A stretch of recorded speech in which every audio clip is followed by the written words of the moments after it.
Thank you, everyone, for joining me here on the High Ground podcast. I am super excited because I don't get to talk about our Queen of Naboo, Padme, very often. And after hearing that everyone has dove in and read Queen Shadow, I just had to use any excuse to talk about it because I love her so much. But yeah, I want to start by going around, have you guys kind of introduce yourself. So, who are you? How did you get started with Star Wars? And kind of your overall on Padme. And I'll start with Megan. So hi, I'm Megan. I'm Jay Stoops on TikTok, where I just talk about nerdy stuff mostly. I talked about this like a couple weeks ago on your podcast, but I basically my dad was like one of the original Star Wars fans, and so he got me into it ever since I was like a wee little lass. So yeah, and Awesome. it's not. And yeah, what are your overall thoughts on Padme? Um, okay, I'll say this. They've evolved a lot over the past few months. Um, so I originally, as being like an original trilogy fan, that I was very, very strong, even as a small child. Um, I wasn't a big fan of the prequels.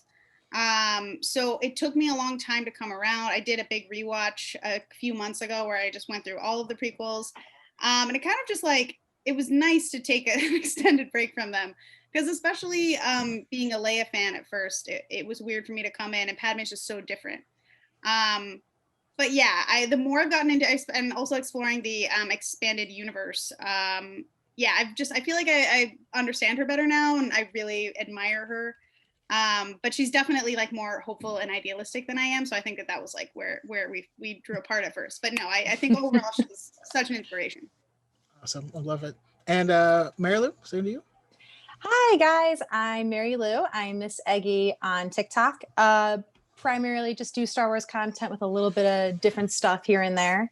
I've been a Star Wars fan my whole life. I love Star Wars so much, and I love Padme. I growing up, I loved Leia a lot, but I remember seeing the Phantom Menace in theaters when I was 9, and there was something about this girl that I just really connected to. I love her, and I love I love that I was always frustrated with not with her, but with the creative process around her. Cause I was like, oh, there's so much more here. Like I Mm-hmm. want to know more about this, this woman. And I've been very pleased with, this was such a wonderful turn of fate. Cause I read Queen's Shadow.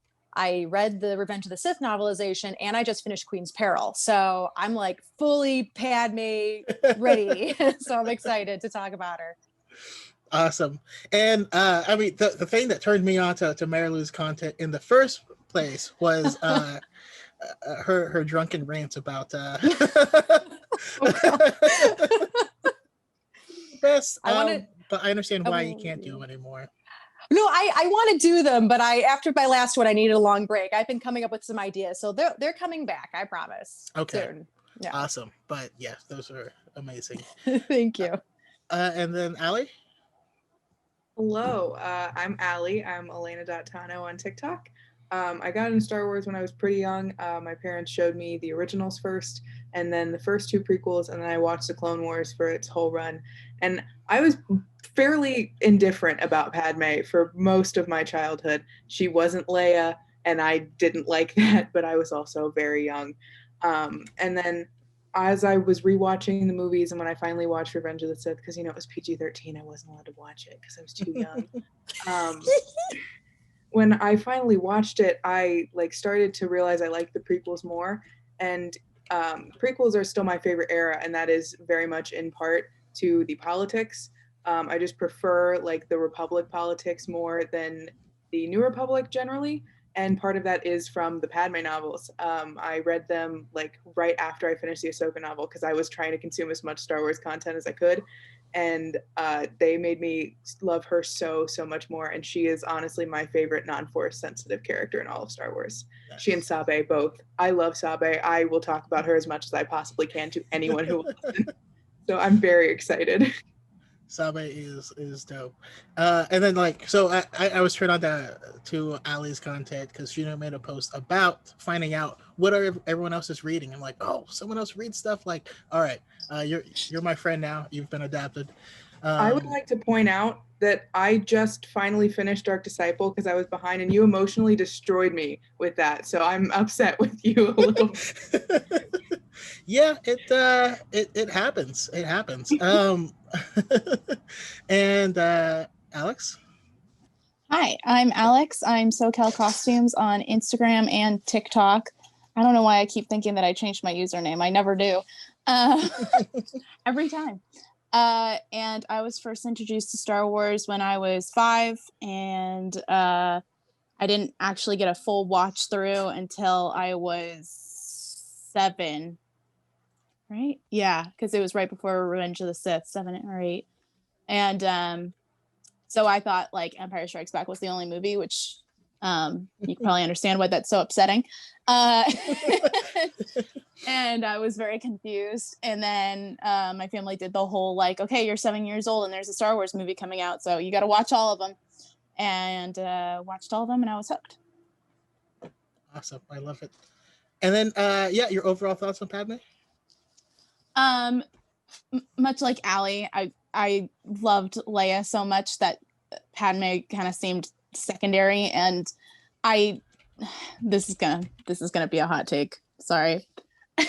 I did feel like as a child, at least, that she was a character only because she was connected to Anakin, and it took me until I was an adult to figure out that that wasn't the case. So I think that's what bothered me, was that Leia was not connected to Han the same way that Padme was connected to Anakin. And I was so used to the way that Leia was that I couldn't appreciate Padme until I was an adult. And also the Clone Wars cartoon really, really helped with that. Yeah. And so now, especially with the books bringing up old feelings, I love her more now. Yeah, and I've always loved Padme, but I'm one of those weirdos that's always been into the books and comics and all the side stuff. To be fair, in the movies, she wasn't a full character. Um, I I don't know. I go back and forth on it. I think she was a full character in the first two, and then fell off a cliff in the third one, which is unfortunate, especially if you read the Matthew Stover Revenge of the Sith novelization, which I tell everyone to read because it's incredible. She's doing some back stuff, and she's like helping to start the Rebel Alliance and all this stuff, and it's actually some really cool things there.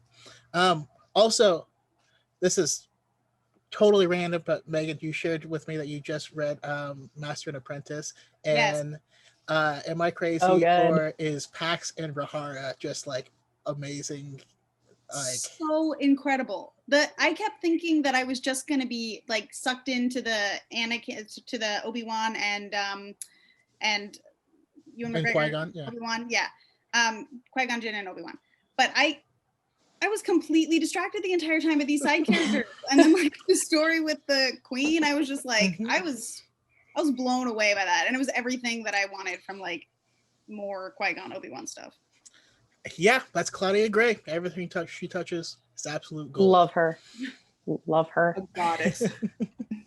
But also, let's jump in. So I kind of wanted to first start with our overall thoughts on the difference between how she's characterized from the films to the Clone Wars show to the books, and kind of get an idea of how those are all different. And for this one, I will start with Ali. Okay. Like I said, I didn't really like her when I first watched the prequels. I felt very similar to Alex. She felt kind of secondary, since so much of it was intertwined with Anakin. So she was still like I loved seeing her as a queen, being so young. But to me, it didn't really make sense in my brain. I was like, oh, how'd she go from queen to senator? That just didn't compute until I read the books. But even in the Clone Wars, seeing her as the senator in that position of power, I absolutely loved her. And especially in season 6 with the whole Clovis thing, seeing how she was starting to distance herself from Anakin and kind of develop more into the character I wanted her to be was absolutely fantastic. Like, I loved seeing that, as heartbreaking as it was and as bad as Anakin was when he did that. Seeing her like put that distance between them meant so much to me, because I was like, yes, this is who I've always wanted. I wanted her to really be her own person, and that's exactly what I got in the books. Seeing her like completely detached from Anakin, barely even thinking about him. Obviously she's thinking about his mom and trying to do everything she can, but not having him there as a constant presence. Seeing her like grow and adjust to everyone thinking, oh, she's just the little kid queen, she doesn't know what she's talking about, and proving them completely wrong. The growth is just amazing, and I love her so much. So much. Yeah, like it changes. Like, it's not that it changes, but going from like the movies to Clone Wars to the books is like these different layers of the same character, and you're like, okay, I can clearly see how these are all one person. But yeah, Alex, your thoughts on the depth change? I muted myself. There we go. No worries. I think something that Padme really needed was the internal monologue, and that's why the books help so much. Is I think in the movies you do see her kind of just sitting there and thinking, and obviously in a movie it's very difficult to do an internal monologue. So when you do get the internal monologues, even in Revenge of the Sith, in the novelization of it, then all of a sudden you see all these things that she's already put into place that you then see later, and it's like, oh, okay, so that was Padme this entire time. And I think that was part of why I didn't understand her as a child, is when you see an action film, you're not really thinking about what, you're thinking about what the character is, like what is the character thinking, but you're not thinking about how much the character is thinking. So when you have a more quiet or reserved character like Padme sometimes can be, it gets mistaken as a half character sometimes, or a character that's not doing much. But I mean, she is in politics, so she's doing a lot more than I think everybody thinks. Yeah, I think the biggest difference for her that helped was the inner monologue stuff.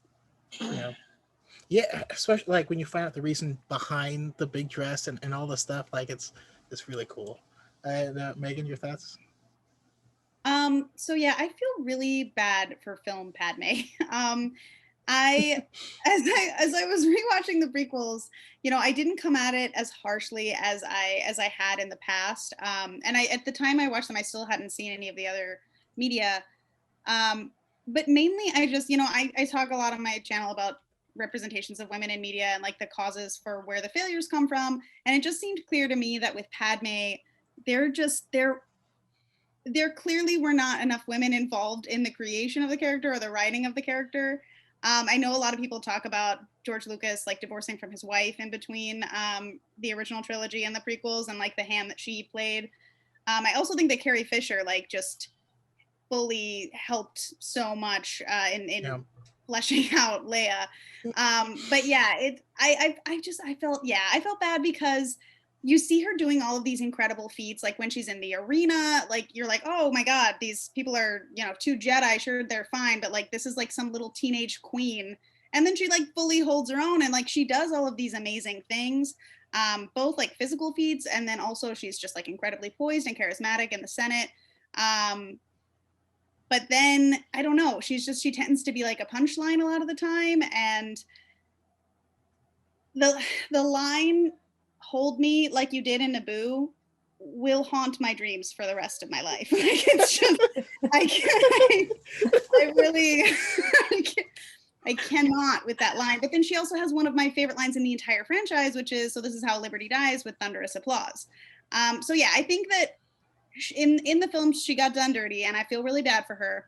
But I am so grateful for the other media. Like when I watch, I'm only in season 3 of the Clone Wars, but I just actually today watched the episodes 10 and 11 when she visits the outer worlds that are part of the separatist group, and then she has to come back to the Senate.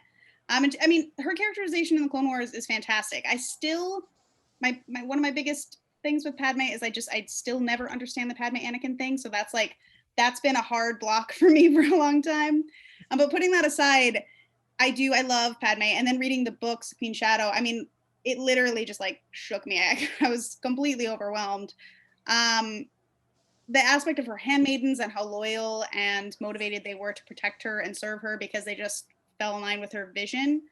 And then, yeah, the internal monologue, that's absolutely spot on because she does have to play politics and it's hard to emote what you're feeling. But then also she's a teenage girl when all this happens. So it puts like the awkwardness and her inability to kind of relate to people into such clear perspective when you realize, oh, this is like a teenage girl who grew up putting on a false persona, and then all of a sudden the perspective of the book saying she has to shift from being queen to senator, it just added a level of complexity to her character that was not only endearing, but like it just made me respect her so much. Yeah, I mean, she was juggling a ton all of the time and doing so very well without making it look like she's doing anything, which is like really cool. And Marilu? So like about her, like her growth, how she's changed over time. That's like where we're starting.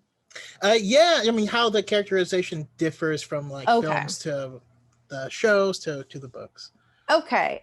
So what's funny about Padme is that out of every single Star Wars character, I would say every single Star Wars character, when you ask someone a Star Wars fan how they feel about Padme, you could get any answer. Like it is so all over the place. Like whereas I think with most characters, you know, you can if especially female characters, like with Leia, I feel like pretty much everyone loves Leia or at least respects the character of Leia. And even Rey, who there's a lot of discourse around her, I feel like the discourse is I know, yeah. Knock on wood. Someone's gonna jump in the chat and hijack everything and yell about Rey for 40 minutes. But I find that even the discourse around Rey is predictable. Like you can kind of like if like someone's like, well, I'm like, all right, you're gonna say one of three things, and one is legitimate, and the other two are get out of my house. But with Padme, I mean, I've heard people have opinions on Padme that are all over the map, and it greatly depends generally on how much content they've consumed about Padme. If all you've seen is, you know, the movies, generally the opinion, I mean, even then it's kind of all over the map. This is real. This is like real life. A person who, like a living, breathing person who like operates doorknobs and mailboxes once said to me that they were like, well, you know, it's Padme's fault. And I'm like, what is? And they're like, well, Anakin's fall of the dark side. And I was like, get out of my house. Get out of my house. I was like, get out of my house. I think I may be my viewpoints on Annie Dalla are probably the most charitable out of everyone here. I have talked about Annie Dalla before on the podcast, and it's like my general sort of stance on it is it's a tough line to walk. George wanted us to know that this relationship was doomed, but he also wanted us to like root for these crazy kids. And it's like, what, like, that's a really hard line to walk. I don't envy that task. I think I enjoy Annie Dalla in the manner in which, like, oh man, what could have been if, you know, Anakin wasn't a part of a crazy cult that told him possession and love were the same thing. And if they weren't married during wartime and they actually spent time together, like, I think under different circumstances, their relationship could have been very healthy and happy, but it just wasn't in the cards. And Anakin is crazy, and all that ended as soon as he, you know, metaphorically put his hands on her. And then I was like, okay, all right, we're done now with this. Like, thank you. But I think that her development over time has been directly connected to the fact that there are women in the room now. There are creative people in the room who are women who are like, this is how a teenage girl talks. This is how a teenage girl would act.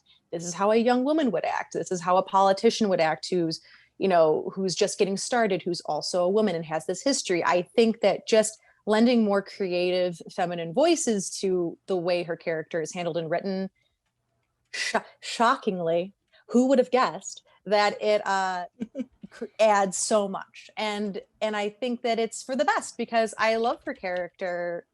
I love her character all around, but I especially love how developed she's become. Yeah. Yeah, same. I mean, same here.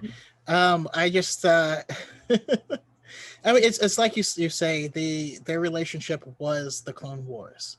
Um, they got married to start it, and they ended it not well. Not well.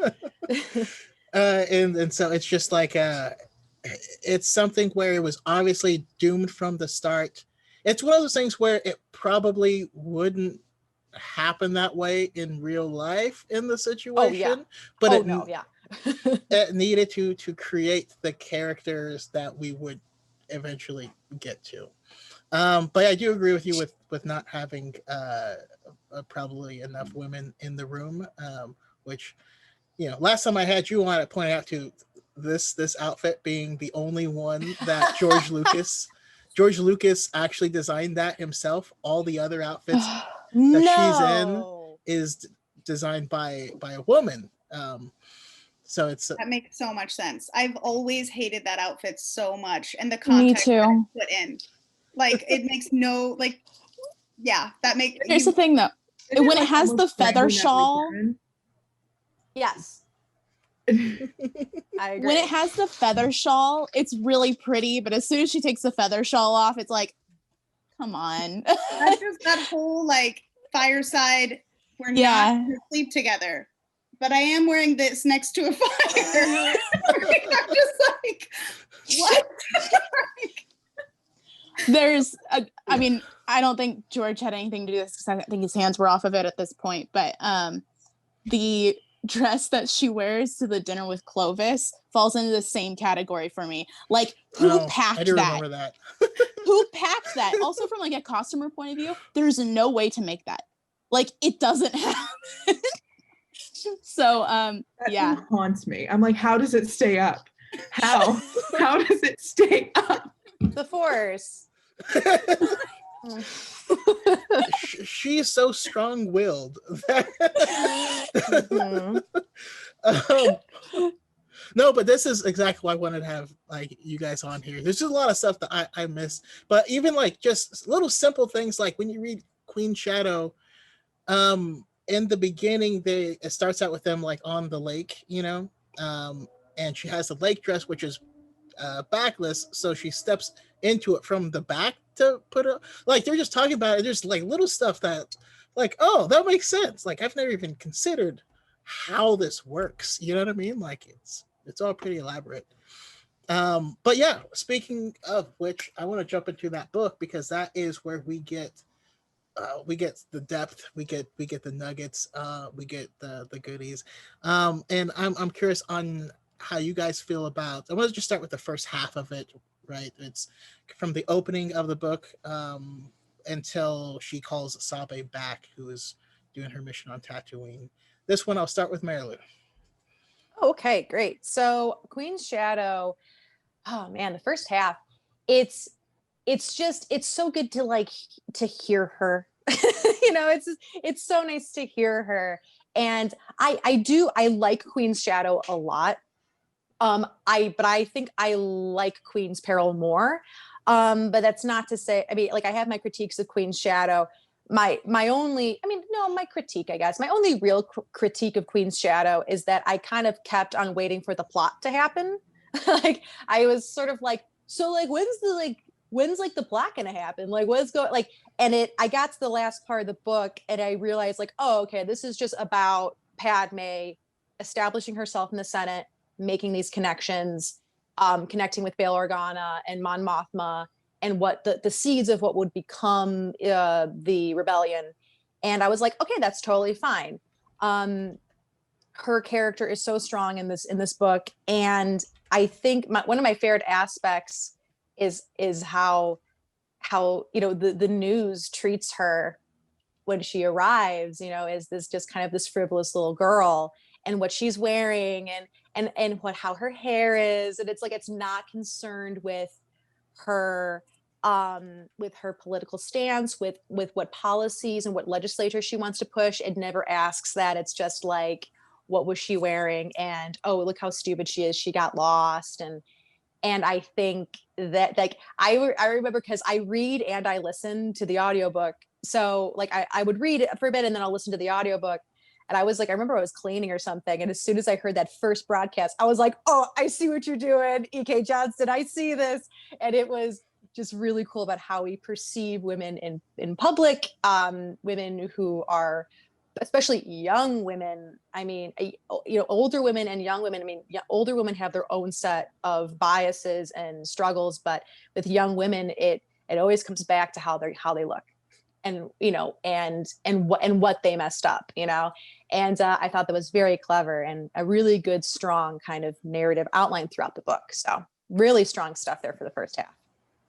Yeah, and again, it's stuff that I've never even thought about, and so it's so hard. But once it's mentioned in the book, you can't unsee it, and then you're like, oh, that's how they pulled all this stuff off. Is they realize what you're going to be looking at, and so they just they just roll with it, Allie, your thoughts on it?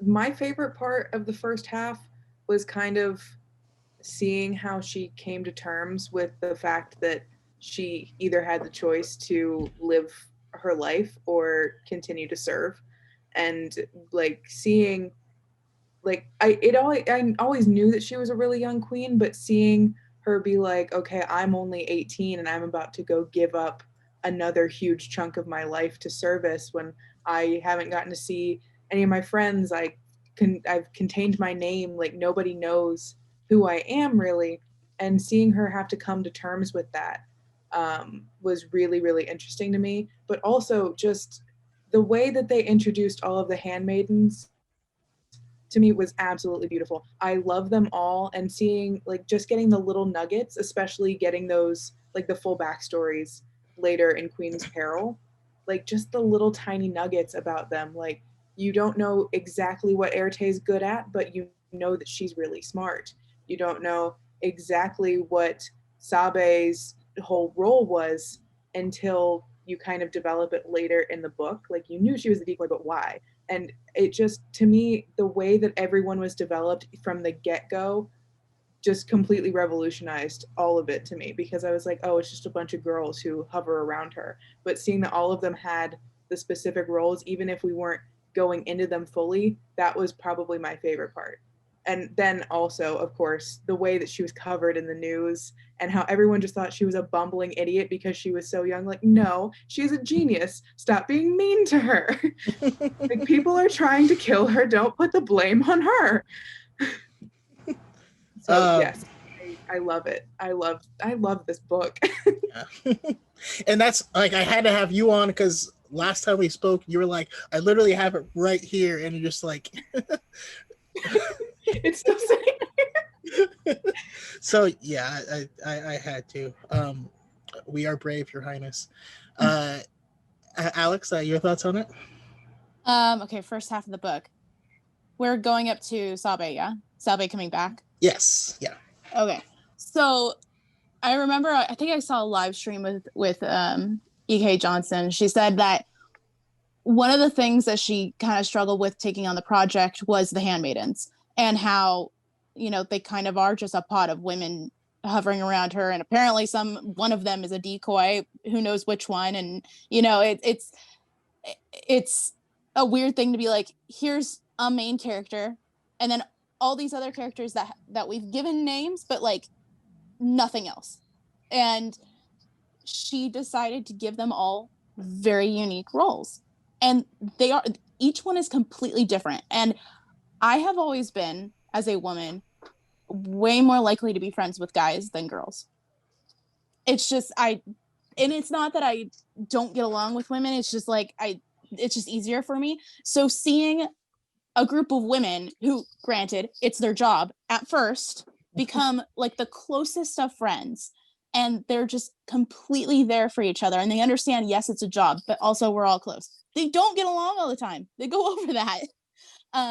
But the fact that they're all so loyal to Padme, and they understand that their one job is to make sure she gets through her term and gets through unscathed. It's so beautiful. And like, even though we're talking about Star Wars and it's literally sci-fi, it's still so realistic to how women would act around each other. I really appreciated how that was put in the book. And then also, I really enjoyed Palpatine in the first half of this book because he's so warm and like kind, supportive. He's that person that pops into your DMs like, hi, how are you? So I need this thing done. Yeah, I'm glad you're okay. So I need this thing done. Hi. Oh, thanks, sweetie. Like, he's totally that dude. And I mean, looking back now, I'm wondering if she was never part of the plan. Like, if Padme coming in and kind of like, if she messed something up, like it kind of seems that way to me now looking back. And I'm really curious if they go further with that later, to be like, yeah, Padme wasn't part of the plan. She kind of screwed some stuff up for Palpatine, made things more difficult. But yeah, the first half of the book, I enjoy the Handmaidens immensely. Yeah, I'm one of the few people I know that really likes Palpatine because, yes, well, on the surface, he's like just evil, big bad. When you watch the Clone Wars and stuff, all of his plans are constantly falling apart and they're being held together with like tape and glue, and like they're about to figure it out. So he like calls Padme and like, just fly out to this location for no apparent reason. And then now it's a kidnapping plot. Like, he's Me. People look at like he was this master planner and had everything. No, it was this close all of the time, and that's just hilarious to me, you know. But yeah, Megan, your thoughts on it? So I mean, it's a lot of stuff has been touched on. This book, seriously, it was like a breath of fresh air in the sci-fi genre, because like it literally, the first half of the book is super meandering, and I wish that I could say, like Mary Lou, that I was waiting for the plot to show up, but I was so distracted being like just falling in love with Padme that I got to the end of the book and I was like, what happened? Like, you sent this outline and I was like, favorite parts of the book, what happened? Like, but yeah, no, I really loved it. And like seeing the handmaidens work together and how much confidence and respect and love they had for each other, that is something that you just like never see in sci-fi. Like, most sci-fi fails the Bechdel test like tenfold, you know? So the idea of having this group of girls that are not, and they are teenagers, but they're not sitting there like gossiping about senators. They're trying to figure out how they can, you know, orchestrate entire plans, considering that nobody actually respects Padme. And in terms of her entry into the Senate, it was really interesting to see the way that people talked about her. I really came out of this book like comparing her to like real life women like Greta Thunberg, Malala, AOC, because it's so easy for the opposition to just say she's just a silly little girl. When they, in real life, when they try to oppose these people, these women, these girls that are, you know, fighting for what they believe is right.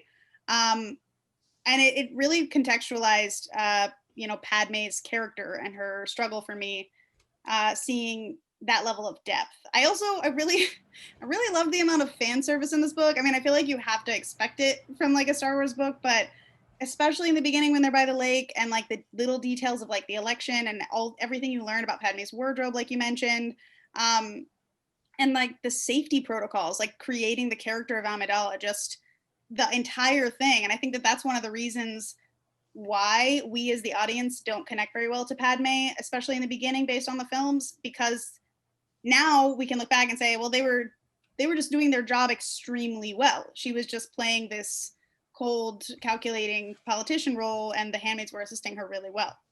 But yeah, it was so good all around. I also really loved Sabe and Naboo. I do think that Sabe is a super fantastic character, and I think that as a foil to Padme, she's really interesting, because as passionate and empathetic as Padme is, like sacrifice is a big part of Padme's character too. Like she sacrifices her own personal happiness.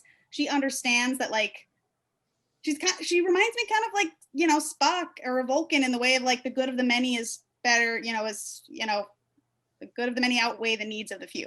Yeah. So like she's always wanting to help as many people as she can, but she also has a very broad spectrum like view of helping the galaxy. She wants to do as much as she can for as many people as she can. Whereas it seemed like Sabe is intensely connected to like every mission that she goes on. She gets very attached to Padme. She got very attached to the idea of saving the enslaved people on Naboo. Whereas it's even when she, you know, called Padme and she was like, I couldn't get Shmi, Padme is kind of like, I'm glad you were able to save some people. Like that's unfortunate. And she, you know, she chose being a senator instead of going to Tatooine anyways. So it's, yeah, I feel like I'm rambling, but Sabe and Padme together were just like incredible because the way that their characters play off of each other is just really, really cool in the different ways that you can express femininity, particularly. Yeah, definitely. I there's a couple moments that just jump out to me. One of them is when the offer for Padme to become a senator happens. There's two things. One, she wants to talk to Sabe about it, but can't see Sabe's face. And there's the other handmaiden on the other side who can see Sabe's face, and she's the only one who she can visibly look at in this frame. So she looks at her and knows that, you know, she knows that she needs to reflect what Sabe's reflect. Like, I don't know, that part was just really cool to me. Like, just this, that they're just this unit. And then the other thing is when, you know, Padme accepts this and is not going to be able to go to Tatooine to try and free these slaves, she feels like she broke a promise that she never made. Like, I don't, just the way, I believe that's how they said it, but the way it was worded was just like really powerful for Padme's driving good, where she's going to use her personal wealth to try and free as many of these people as she can. And it's, I don't know, like just the characterizations of all these people are very unique, very different. And the way they come together is just fascinating to me. But yeah. Okay, so moving on. Oh, also, there's something I can't remember. So my memory is a little bit hazy on this, and I can't remember if it's in this one or in Queen's Peril, or if it's in the first half or the second half. But when they do the switch, and isn't it Bale they try to pull it off on, and he notices? Is that the first half or the second half? I think that's the first half. It's the first half. Yeah. Okay. That part I just laughed hysterically out loud, where like they try this elaborate thing and he sees her and like smiles and like, oh, it just makes me laugh that he caught them doing the switch so they can it just lets you know that even though they have this thing down, it's not a perfect science, and they're still taking chances. There's still a lot of risks involved with everything that they're doing. And it's I don't know, it just warms my heart. It's like when you eat soup on a cold day and it just gives you you get that warm belly. That's what reading this book did for me. Anyways, now that I'll stop being weird. The second half, you know, when Sabe comes back and is hanging out at Deck's Diner, of all places, which I love. That's good fan service for me. But from there through the end of the book, I'm curious what jumps out at you guys. And this one I will start with Alex. Okay, so Sabe coming back to me. So I I understood the idea of when does the plot start. When we got to the part where Padme is going on her kind of what I like to call her little spy mission, and realizes that, oh no, I went a little too far with this. In case people are still reading, I don't want to like say everything that happens, but I no, everyone here has finished Queen's Shadow. Okay, then okay. I'm doing the same thing. I'm getting Queen's Pearl and Queen's Shadow a little happens. messed up in my brain. It's a prequel. One of the right, and I think that's why my brain keeps trying to switch it. Is like, well, she has to become queen first, and then she has to become senator later. But it just her oops, I took this too far moment is I just have this moment so many times a week. And it was so relatable how she comes to terms with it in her head. And it was clear that it was written by a woman who completely understands how women think and how we're like, okay, I'll fix this. I got this. Don't worry, guys. Like it was the perfect freak out moment where she didn't let herself completely fall apart, but she had this like, oh, stupid moment. And I really appreciated that. And then the end of the book is completely heart-wrenching. I did not expect to sob in the car on the way home that night. So that was awesome. And also I put on the notes, I want to talk about the epilogue separately because but yes. And Megan? Honestly, the second half of the book, I think what I liked the most was her interactions with Clovis. other characters. Yeah. How did you know? Sorry, I had to. So being an original trilogy girl, like I love the interactions with Bail Organa. I love seeing their bond solidified. I love like knowing what that means for like Leia down the line. I think that it allowed me to emotionally connect with Padme more. And then of course the scene where she goes to Alderaan to meet with Bail Organa's family. It was just it heightened like the idea that being queen, being a sovereign, is a burden in so many ways, and the differences of, I can't even imagine serving on a, galactic senate where you're running an entire planet, and then you've got all these other people with individual planets, and just the weight and responsibility that bears. Plus, Padme was so young, and meeting Bail Organa's family that's a little bit older, I think it put like perspective onto her as well. She talks about like not knowing what she wants in the future, and being like unsure whether she wants a family. And then when she goes back to Naboo and her sister Sola, who I'm very familiar with, has babies, and she's like thinking about that, which is really interesting because you don't think of someone that career driven, and especially from such a young age, and the amount of sacrifice that Padme does have in her life, thinking about doing something that's so all encompassing as having kids. But it's clearly, it sets up a lot of stuff for Padme down the line. And I think a lot of women feel that way when they're young, is, not knowing what they want. There's a lot of pressure to do certain things. But she doesn't necessarily want to decide yet. And I mean, that it only makes it more tragic the way that her life ended up going, because she had all of these ideas of like the different kinds of things that she wanted to do. And I honestly fully like was not, at no point during the book was I like, I need this to pick up, because I was just like, give me more of like just pensive Padme. That was all I needed from the book, and I loved it. Sorry, you just saying that it's like who's cutting onions in here? Like, she was so close to that, But whew. All right. Anyway, Marilee, your thoughts on it? So second half of the book, one thing I really want to talk about a bit more is Sabe, and how look, all right. As a queer woman, I was like, what?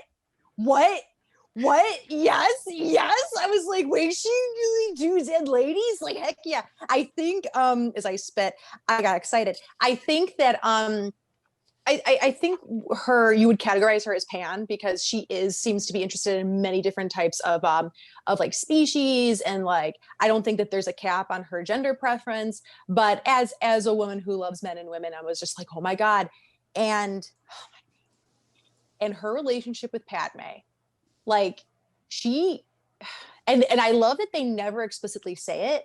She loves Padme. She's in love with Padme, but she's like, no, we have an understanding. And the thing about it too, is that the book, both Shadow and Peril, never really specify like how Padme feels. Like it, but in a good way. Like it's kind of vague. Like Sabe talks about the relationship and she's like, I would do anything for her. I would never leave her side, but we have an understanding. And I was like, what? I was like, this is awesome. I love this. Also, when she is like, Padme looks at her, I think she says it in both books. She's like, I could order you to your death. And Sabe's like, and I would go. I was like, okay, listen, okay, all right, okay. Like I'm a sucker for that shit. Like I'm like the knights and like, cause it's like a dynamic you see all the time with heterosexual couples, like the princess and the knight, like I could order you and I would go for you, my lady. Like I was like, Ride yes, or die. yes. I was like, put in my cup. I am ready to go.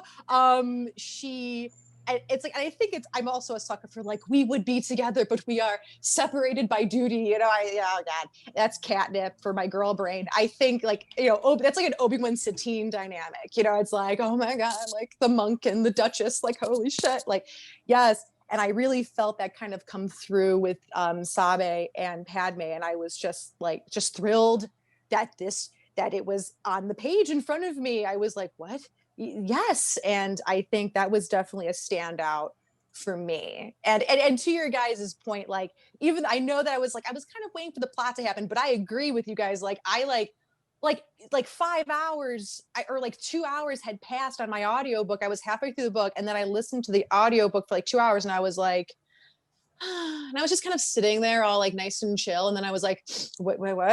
Oh, what's going on? Like it really was almost kind of like a meditative experience of just listening to her, just kind of like a week in her life kind of. So yeah, even though I was like, maybe not so much plot, it was still a very relaxing experience. It was very good. Yeah, absolutely. I have a weird question, and I hope it's not completely tone deaf for you. Oh, for me? Yes. Yeah.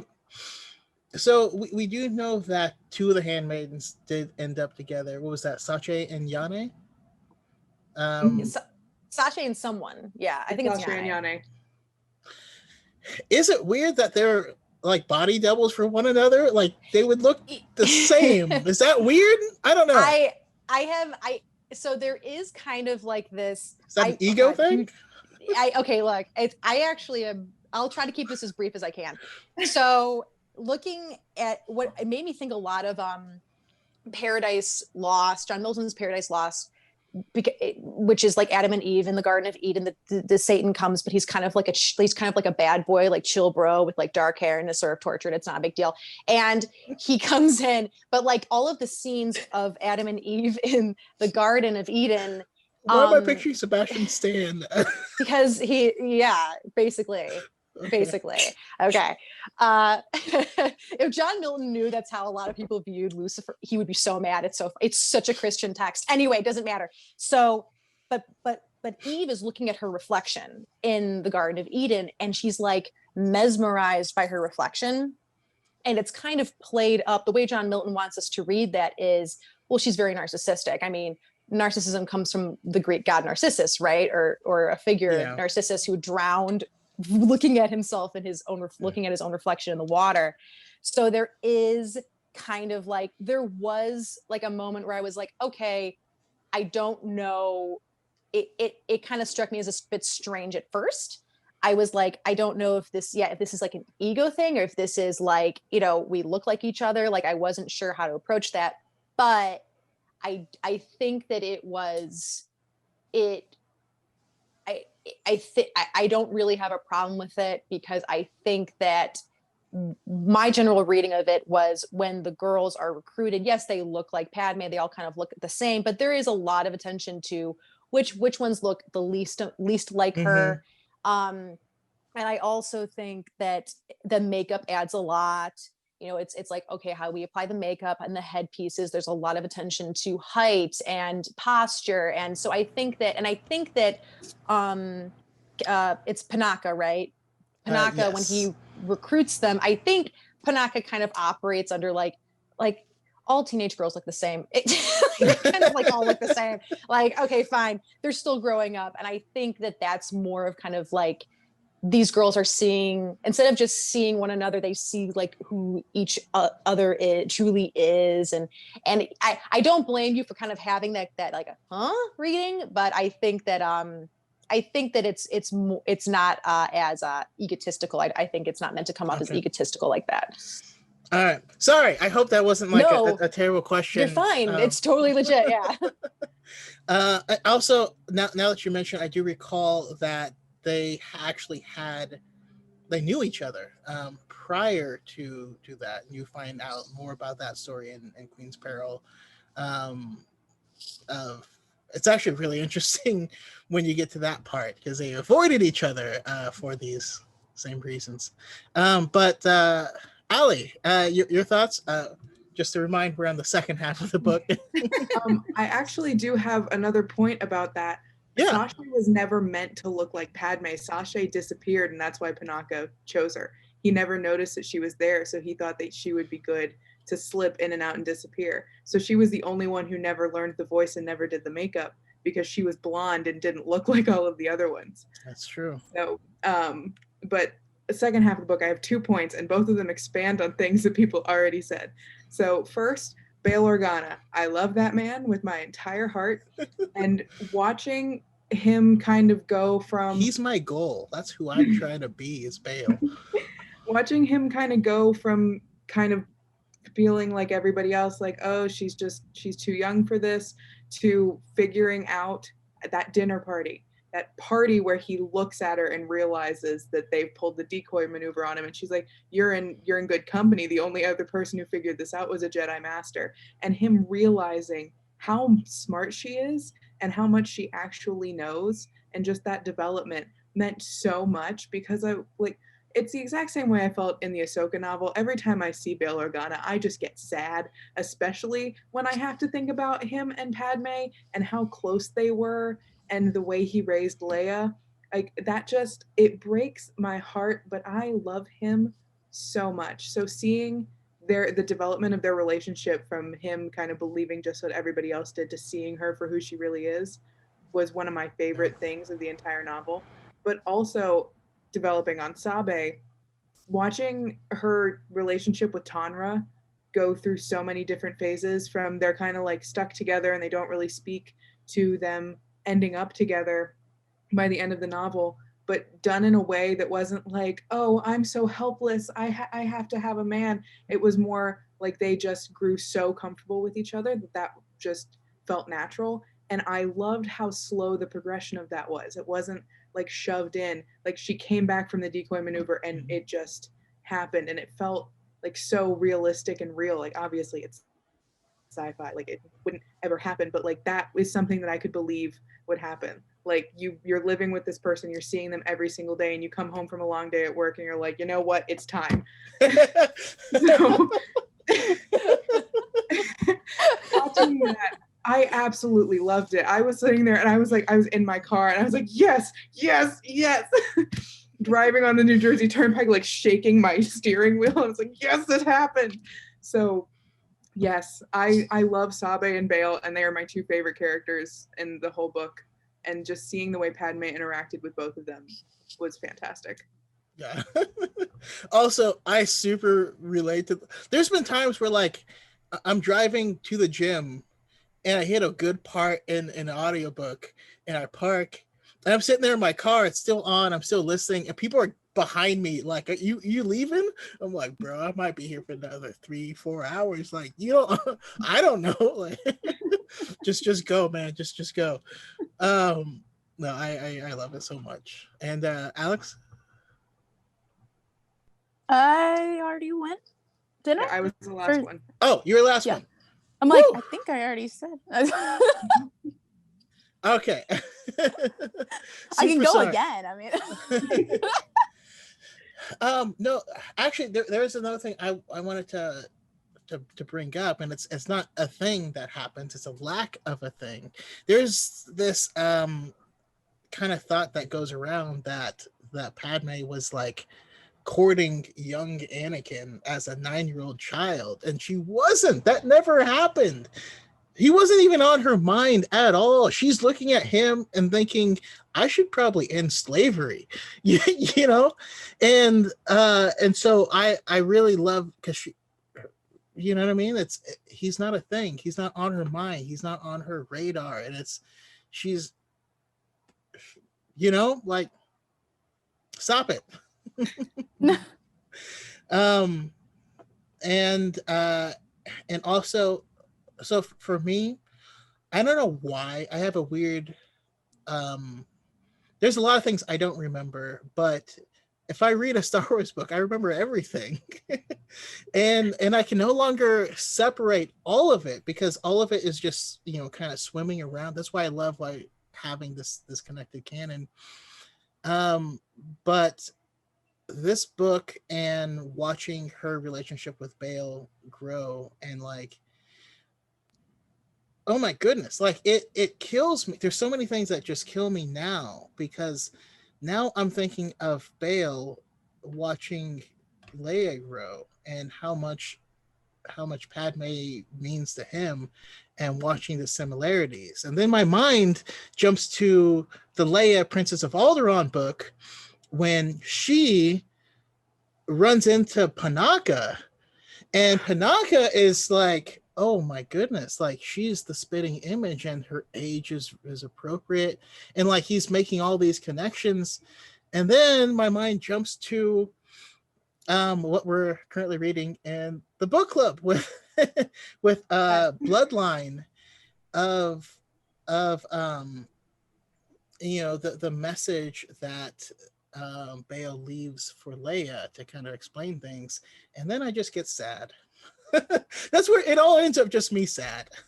Yeah, like the Ahsoka novel, when she's talking to him and he's like, she's just like her mother, and she can tell that there's something else he wants to say. I was literally bawling my eyes out. I was like, I can't do this. And he doesn't say it, but he wants to. Yes. So much anger, so much like pent up anger. It's wonderful. Okay, all right. So we'll jump forward to the epilogue, which the epilogue was partially mentioned in the very beginning, but it comes back up in the end, and it's at Padme's death, and it's rough, man. For me, it's rough. This one, I'm gonna go back to Megan to start. I want to see what your thoughts on are. Yeah, the epilogue was just immensely heartbreaking. Like, it was hard. And I think it's interesting to me, because I recently have done reading on the Sola character for the ridiculous Sola things that I do on my... I love the Sola things. I love those. They're so great. It's my birthday. The blockade has been lifted. Kills me Sola. Every time.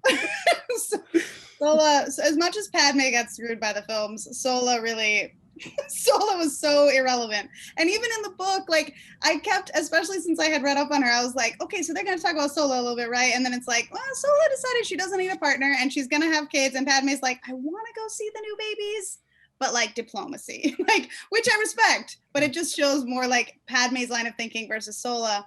And it really drew a line for me, because like, even though we know, and I actually only recently saw the deleted scenes from, I think, Attack of the Clones, which, thank God those didn't make it into the films. I was like, what kind of bad romantic comedy am I watching? They're like, oh, is Anakin your boyfriend? You can be honest with us, Senator of Naboo. Like, it's just so weird. But like, you're I find it so strange. But like, the context of like Padme having this like loving family, and yet at her funeral, like, we don't see any, in the films that is, we don't see any of like their mourning or their loss for her. Like, we get this beautiful shot of Padme, and like the galaxy mourns like for the former queen Amidala, but you don't get that personal touch. And the epilogue hurt so much, because for the first time ever, like, from the context of, not like, as much as I love Obi-Wan, like, even him losing Padme, he's like, well, everybody dies. Like, I love him, but he's a Jedi, there's a certain amount where he's like, this, it's bound to happen. And so we get this like just heart-wrenching pain from Sabe, and it's it is the mourning that Padme deserved, I think, is why it hurts so much, because you not only are you like re-experiencing the loss of Padme, but you're like finally getting to see like the personal loss that her death that her death had on people. And then Sabe obviously is just like the coolest character maybe ever. Like if someone doesn't give her her own show or like her own comic series, like they're crazy. So yeah, I think it's amazing. I also, the epilogue I found very, very touching, very moving, because like what was touched about a little bit earlier, like Bail Organa, the way that he cares for Leia, and even to an extent, Uncle Owen and Aunt Beru, you know, when Padme and Anakin went back to Tatooine, I didn't feel like, you know, Beru and Owen were like really enjoying Anakin's company. I feel like Padme must have charmed the hell out of them. I feel like you can see in episode 1 how much Beru and Owen care for Luke.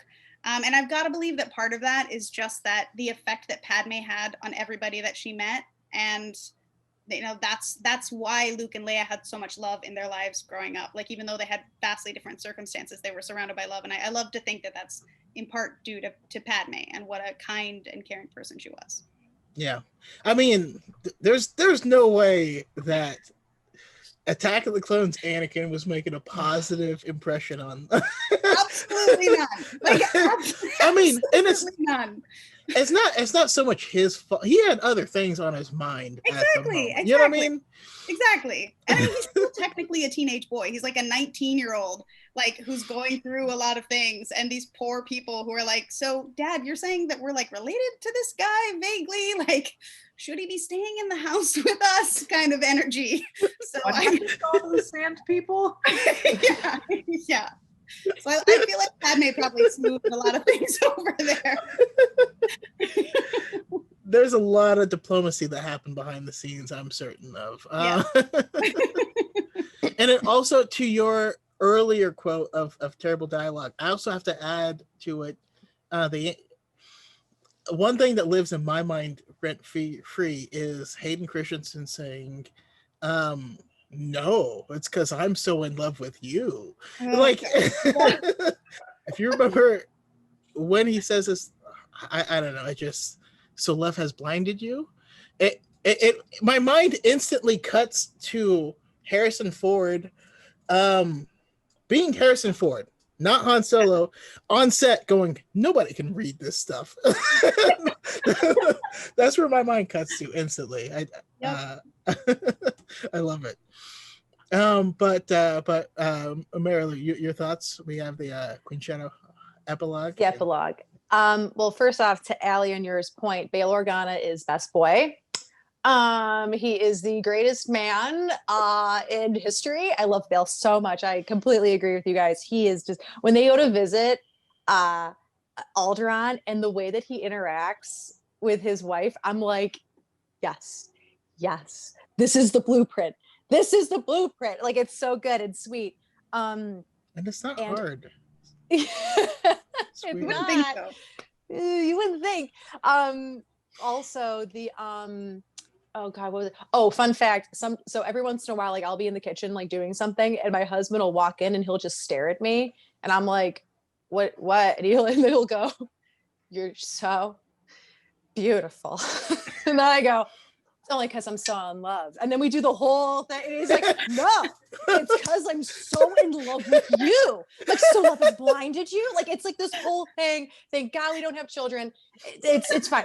It's like we don't live with other people. Thank God, because it's just so fun. I get a lot of sorry miladies from my boyfriend, so I get that. Sorry, milady. Like, yeah. Sorry, God. milady. Sorry. Dead God. No, he's No, looking I at me right now. He's gonna do it. Just, oh God. But so, you know what? There is something to get out of this god awful dialogue, I suppose. But so the epilogue, though, oh God, it, you know, and it also is bombarded with math. Like, I read Queen's Shadow, then I read The Revenge of the Sith, and that also ends with Padme's funeral, and just both Matthew Stover and E.K. Johnston just like bring it Like they just bring it. I was both times. I finished both audiobooks while I was at the grocery store, and I was like picking out Ham and Padme's Dead, and I'm like, cool, this is great, love this for me. We're holding like, you know, honey glazed and regular, and I'm like, okay, this is totally fine. This is totally fine. Like, why is Padme always dead when I go to the grocery store? This isn't good. And it's so sad, and just and like Megan said, it gives our characters time. It gives them time to process this into, I really like just how angry Sabe is, and how she's like, just like I can picture myself there. Like I've been there. It's just like, no, why is no one, they buried her and oh, she just died. And she's like, I know her. She wouldn't have just died like from of like a lack of will. Like this was the most determined woman I've ever known in my life. And you're telling me she died on an operating table because, oh, I guess I'll die. It's like I guess I'll die meme. Like, no, like she was a driven woman, and it's like, and she knows something's up. And that bleeds into the Vader 2020 series, which I know we'll get to at near the end. And just the fact that like, she's like, I'm not letting this go. And I don't care. It's so good. So emotionally resonant and beautiful for sure. Absolutely. I love it. I wish I could like witness you and your husband doing that scene, because those I can't even think the lines without laughing. And he does the stare. He like looks at me like dead-eyed. I'm like, what's wrong? And then he just says it. I'm like, oh god. Okay, actually, can I just say one thing though? The fireplace scene ends with the most inappropriate look. Oh. when Anakin looks at her, I'm like, that's not consent. That's like my.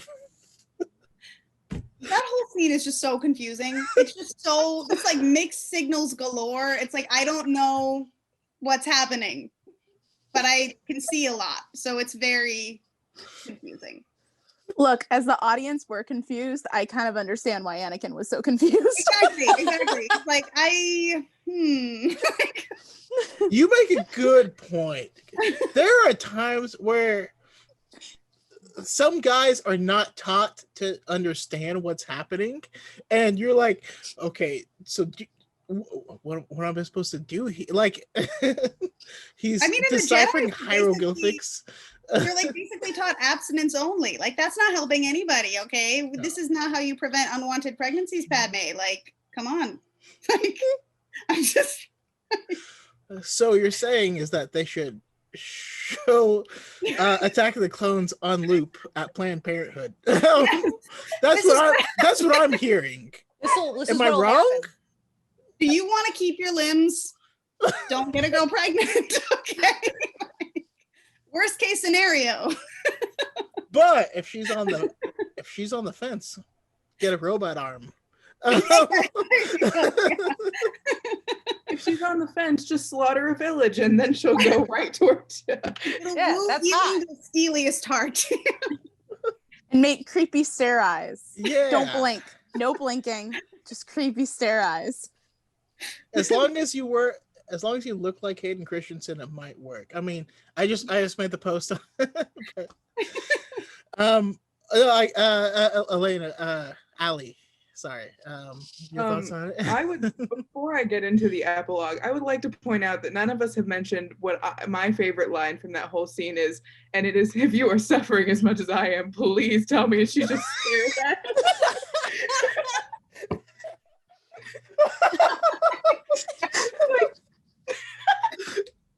I've always thought that she's just like, nope.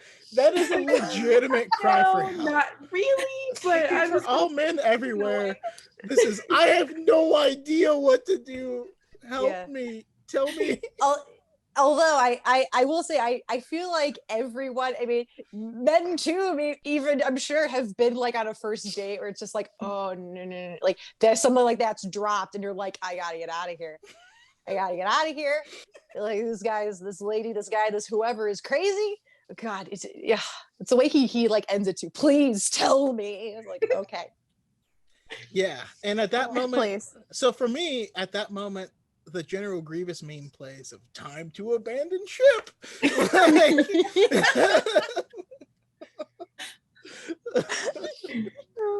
But as to my thoughts on the epilogue, very similar to the Ham situation. You know how people always say that they remember where they were when they heard about a tragedy?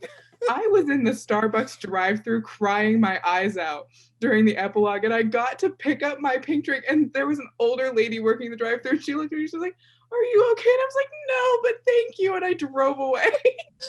Oh my God, you fully had a "ma'am, this is a Wendy's" moment. Literally, and I could tell that she wanted to ask me what was wrong, and I just didn't let her. I was like, "Nope, goodbye. I can't tell you that I'm crying over a book in my car." But I love the epilogue so much, just because the only character that we saw react to her funeral that we knew was Jar Jar, and getting to see someone else finally react meant so much, because like, yeah, Jar Jar's gonna be sad, but it's Jar Jar. Like, how much emotion are you going to get from Jar Jar crying next to a floating coffin? Like, seeing Sabe's anger and seeing her come to terms with the fact that like nothing was going to be the same. Like her saying like Padme was dead, Anakin Skywalker is dead.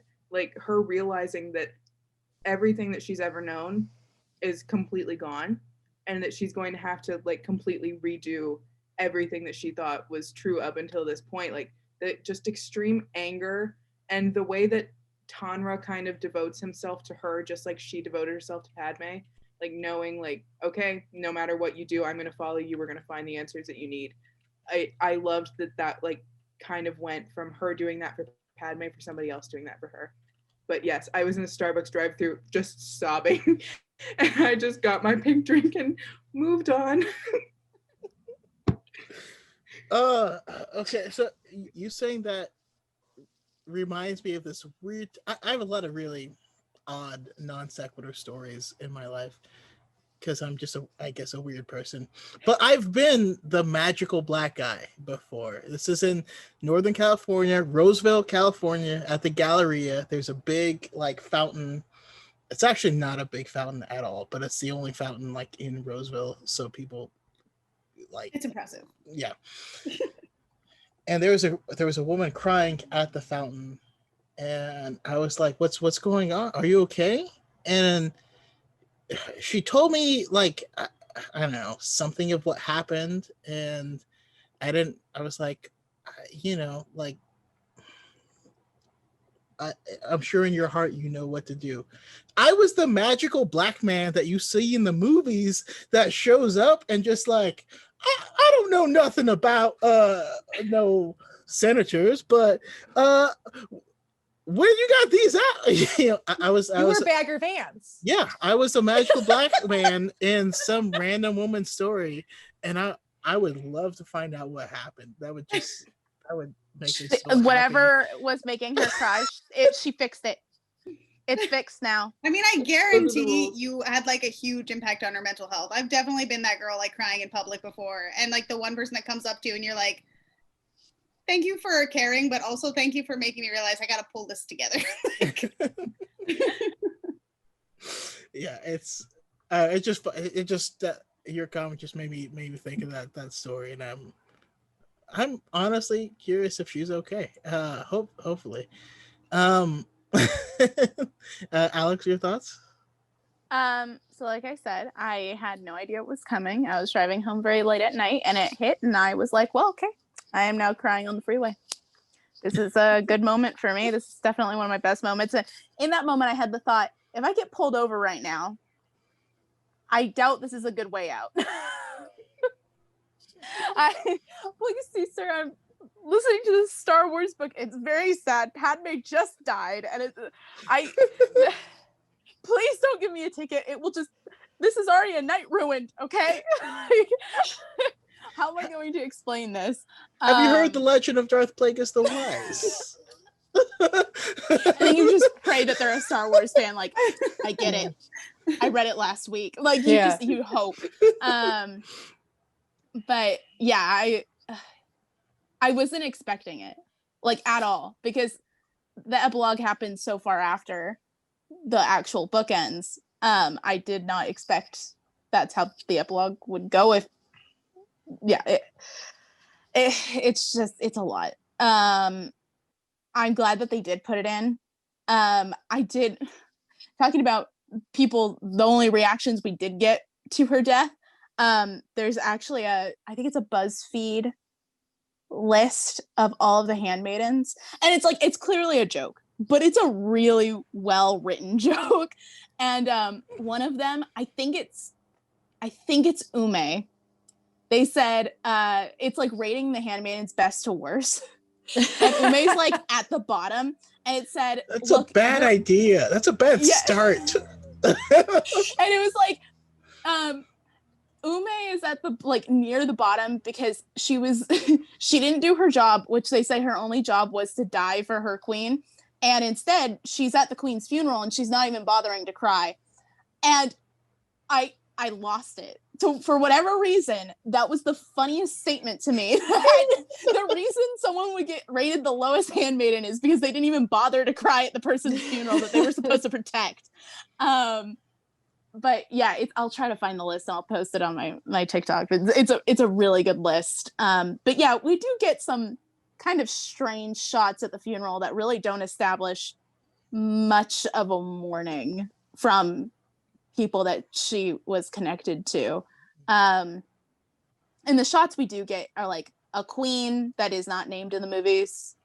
And, we get one shot of her family and it's like half of a second. And they don't even seem, I assume that her funeral was, a couple days later or whatever, but they don't seem as distraught as a family maybe should be. And then, yeah, Jar Jar. And then, of course, 3PO's face just like dissolving in from the middle. Yeah. Super somber funeral, and then 3PO. Just 3PO. There. And 3PO is just like, this is a funeral. You're like, I mean, he's not. Are you sure about that? These are the chances of attending a funeral. And then he gets his memory wiped. So what's the point of having him there anyway? Yeah. Yeah. All right, so I gotta ask. I mean, and I wanted to focus on Queen Shadow because specifically, this is a new era that we haven't heard of in Padme's life. Queen's Peril is great, and I love that book. I had a great time reading it.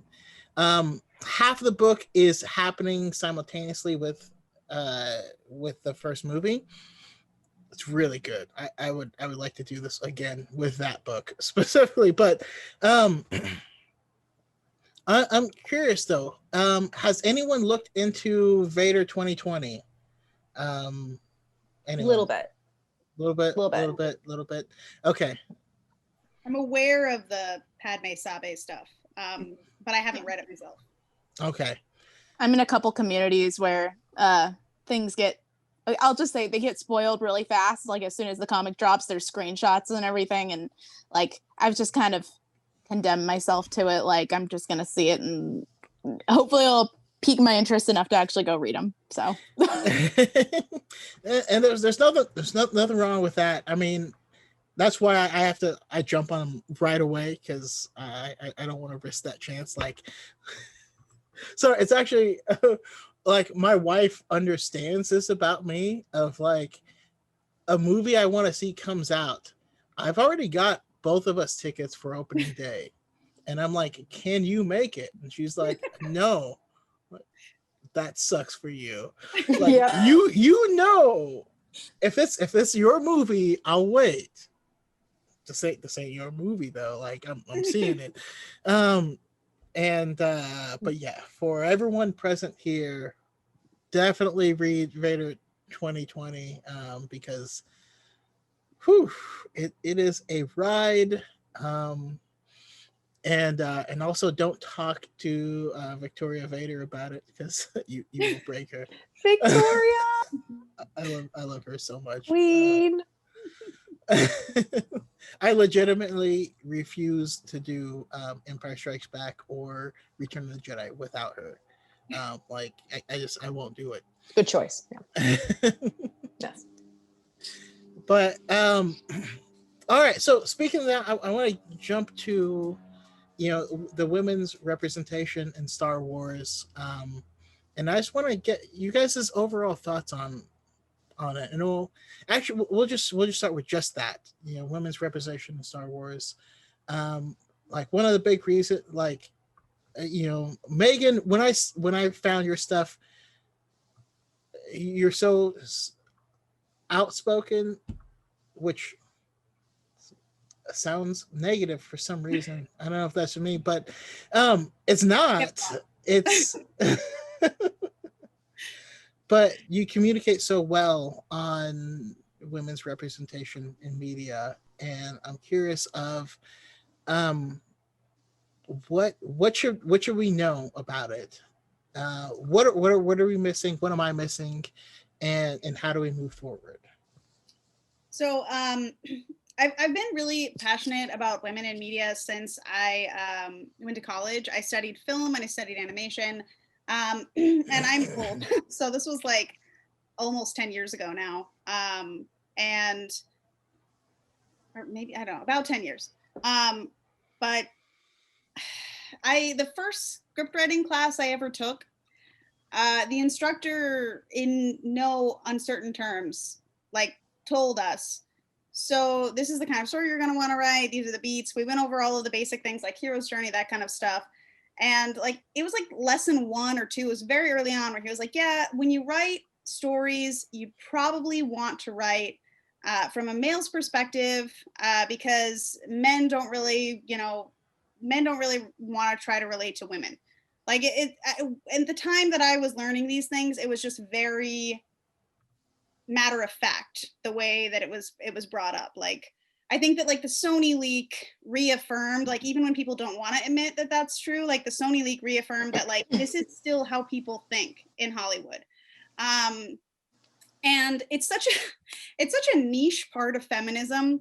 And it's also like right now, especially with everything that's going on in the world, and like the Black Lives Matter movement and everything like that, like it feels, and sometimes I feel silly talking about it, because I'm like, this is not the most important part of feminism. And intersectionality it's so horrible that there's like this huge group of people that get left out of feminism all the time because of like exclusively white feminism. But I follow a few really great aspiring Black film creators who happen to be women or non-binary on TikTok, and I obviously I want to support people like that.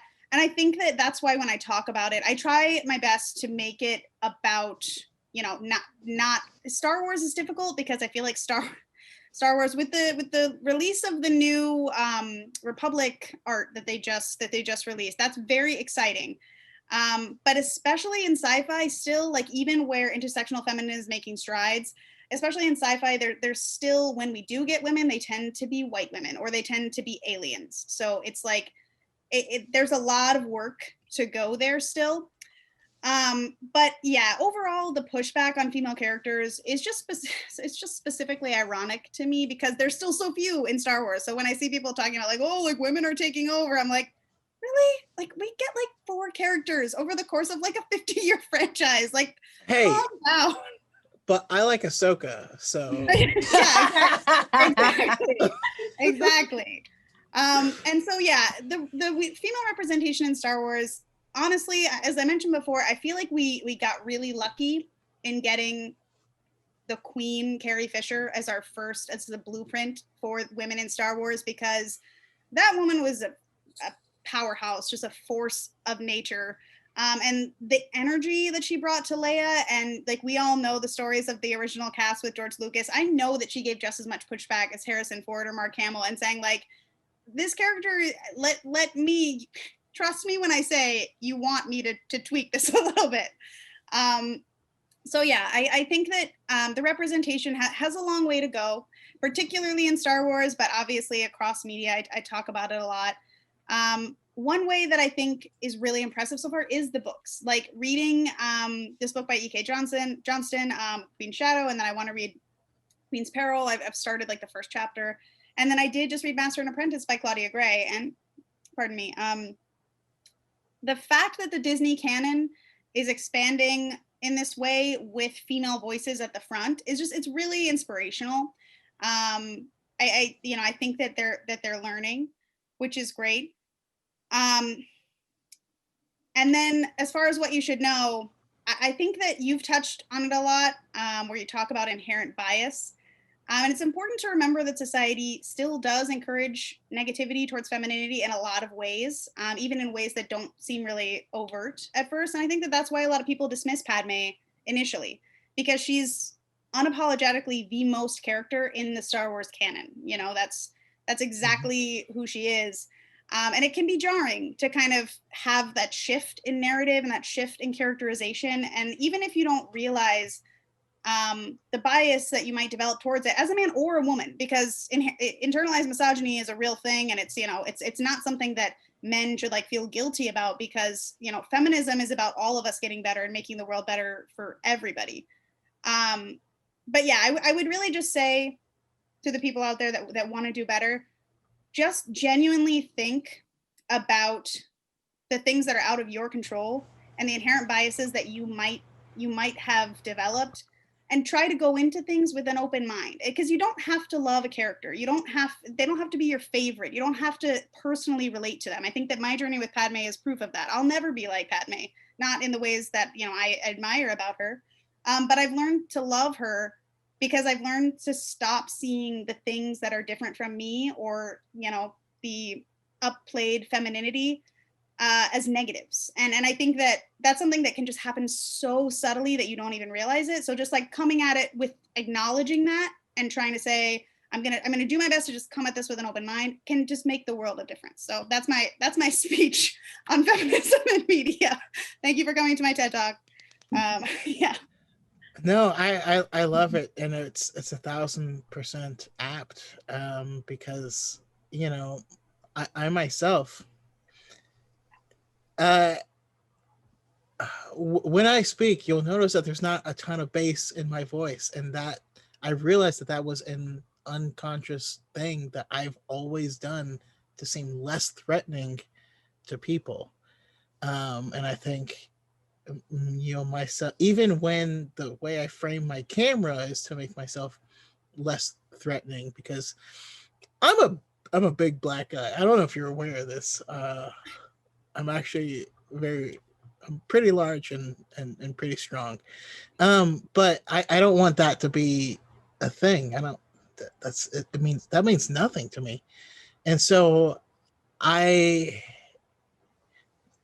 don't understand your guys' struggle, but I resonated with it because I feel like I'm on the opposite side of that struggle. And so that's one of the reasons I wanted to have this. And so I love it. Thank you so much for sharing you brought up a great point, which is like, I'm a tiny white woman. I'm 5'2", and I've only noticed recently since joining TikTok that my voice, I feel like, is deeper than I thought it was, and it very well could be that when I grew up, I also like had mostly male friends, and I had a lot of internalized misogyny, and I repressed a lot of my femininity.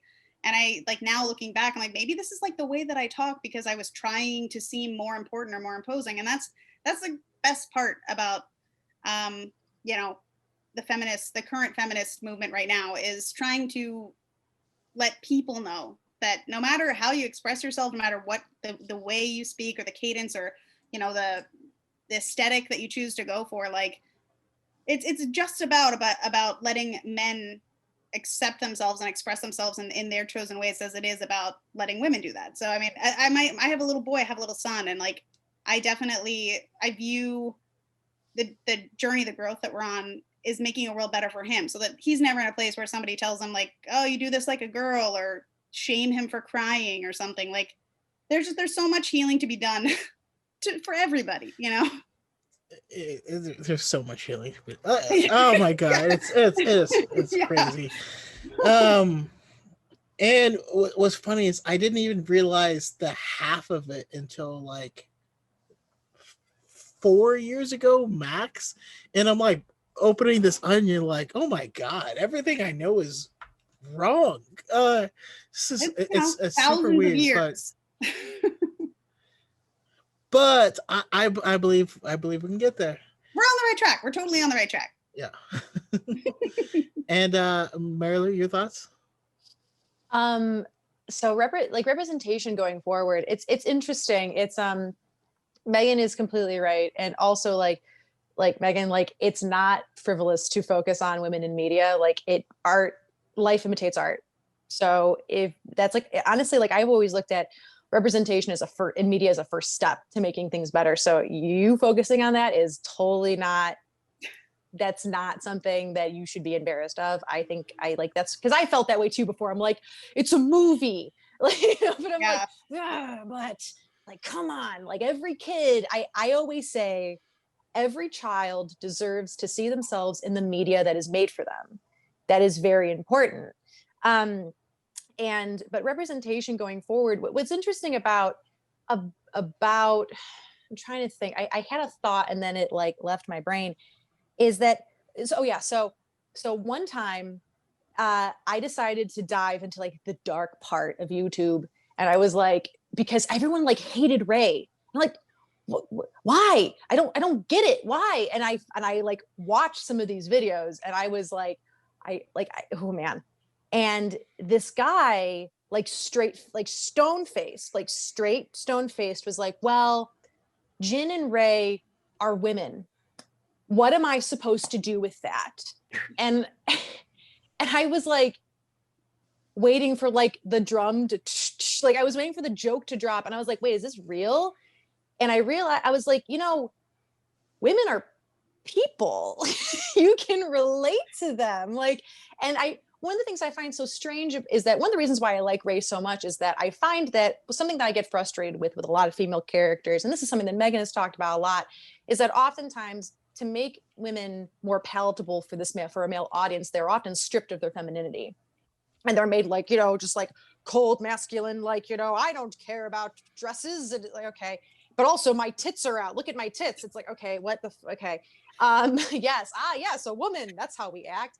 But I really liked Ray because I found that she inhibited, and a lot of it comes from Daisy's performance. I find her to be very feminine, but I also find that her hero's journey is not especially gendered at all. Her journey is one of self-discovery. It's a classic hero's journey. She wants to find out where she fits in this story. And that's like, there's nothing gendered about that. Like, you can relate to that. Like it's, and I get frustrated. Sorry. No, you're fine. Make your point.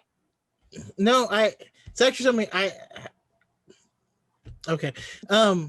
She's so powerful while she's crying every time. And that's one thing I really love. Oh, yes, I agree. Like there's so much strength and passion behind her tears. It's never this like wallowing. It's this, she cries and she's like speaking and she's like, what did you do? Like, it's this, it's so good. And as someone, and as all the women here, it's like, I grew up empathizing with, I was Luke Skywalker. That's me. That's me on the screen. Like we grew up connecting to male heroes. Like, it's really not that hard to connect with a person that doesn't look like you or is a different race or gender or age or what have you. It's not that hard. And I think that encouraging create, and I think the first step is to give us really well-written characters. If we can get ourselves really well-written female characters, I think that the women in Star Wars are very well written, but if we can continue that trend, I think that maybe men will maybe bridge that gap and feel more comfortable expressing that they do feel connected. There's a lot of other things that go into it. It's also men kind of letting go of this, like this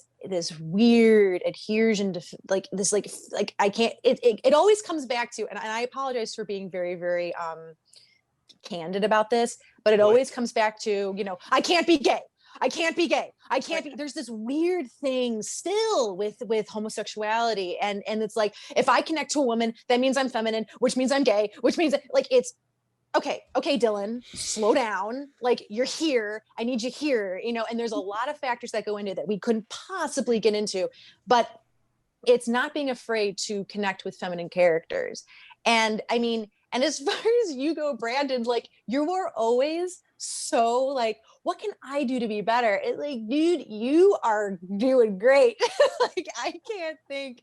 I mean, you are so open to questions, and I also want to throw that back on you. Like, what can we do to be better too? Because more often than not, as history has shown us, and you know, it is very often Black men who pay the price for a white woman's whatever the like, fragility or honor or whatever. It is always a Black man who is on trial for that.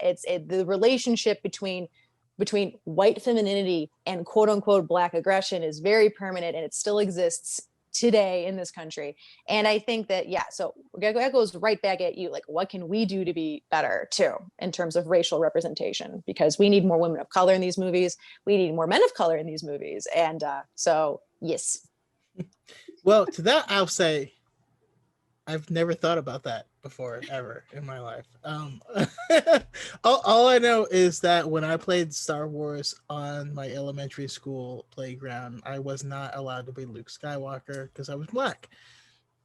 I could be Lando, and I could be Chewbacca. Mm-hmm. That's it. And so that's why I always feel like it's a similar journey, but the exact opposite at the same time. And it's, I don't know, it's just it's fascinating to me to hear this, because there's so many things that I've never thought about. I made a video recently about, and it contrasts, like, if you're right-handed, there's a bunch of things you've probably never considered in your entire life. And it's it's so true. And even myself, there's so many things, like reading these books, I hear a bunch of stuff and I'm like, that's a thing you have to you guys have had to think about this thing. And it's like a blaring, like, oh man, I've been an idiot for a bunch of things for a long time. I mean, it's just normalizing stories like this. That's the thing, is like, it's so funny because I feel like girls are conditioned to know certain things about young boys, which a lot of times aren't even true because they're stereotypes in themselves. But it's the normalization of only telling these ones kind of stories. And I think that it's through no fault of your own. It's just literally like the media we've been exposed to. Like you mentioned earlier, like you remember everything about Star Wars. Like you definitely would have like a little like index card full of this information in your brain if you'd ever been exposed to it. But it's just, that's the thing, when it's not a prominent part of the media, then it's to the detriment of everybody. And that's literally one of the reasons that I even make videos or TikToks or whatever, because there's so many times where I hear, like, there's a video that's like, hey, Rey is bad because of these reasons, and in a proper hero's journey you do this, and this, and I'm like, wait, so it's different from the hero's journey, does that make it bad? I'm like, well, yeah, yes. I've never thought about that question it's before. So, I don't, and you're like her. What is different equals bad? You never, like, it's so. Am I taking crazy pills here? But also, carbon copies are bad. So do something in the middle. Yeah. This is the same, so I hate it. But this is different, so I hate it. Exactly. I need media to be exactly 45-degree angle from what I know. I need you to know exactly what's going on in my brain and make the movie only for me. But then I'll still hate it. Because Disney ruined Star Wars. Totally. And that's like the whole premise of I even made a video today, and I'm like, okay, you want George Lucas back, but these things that you hate were George Lucas's idea, and you hate Disney because they got rid of the EU, but the EU is based off of what George Lucas considered canon, and he overwrote most of it when he made the prequels.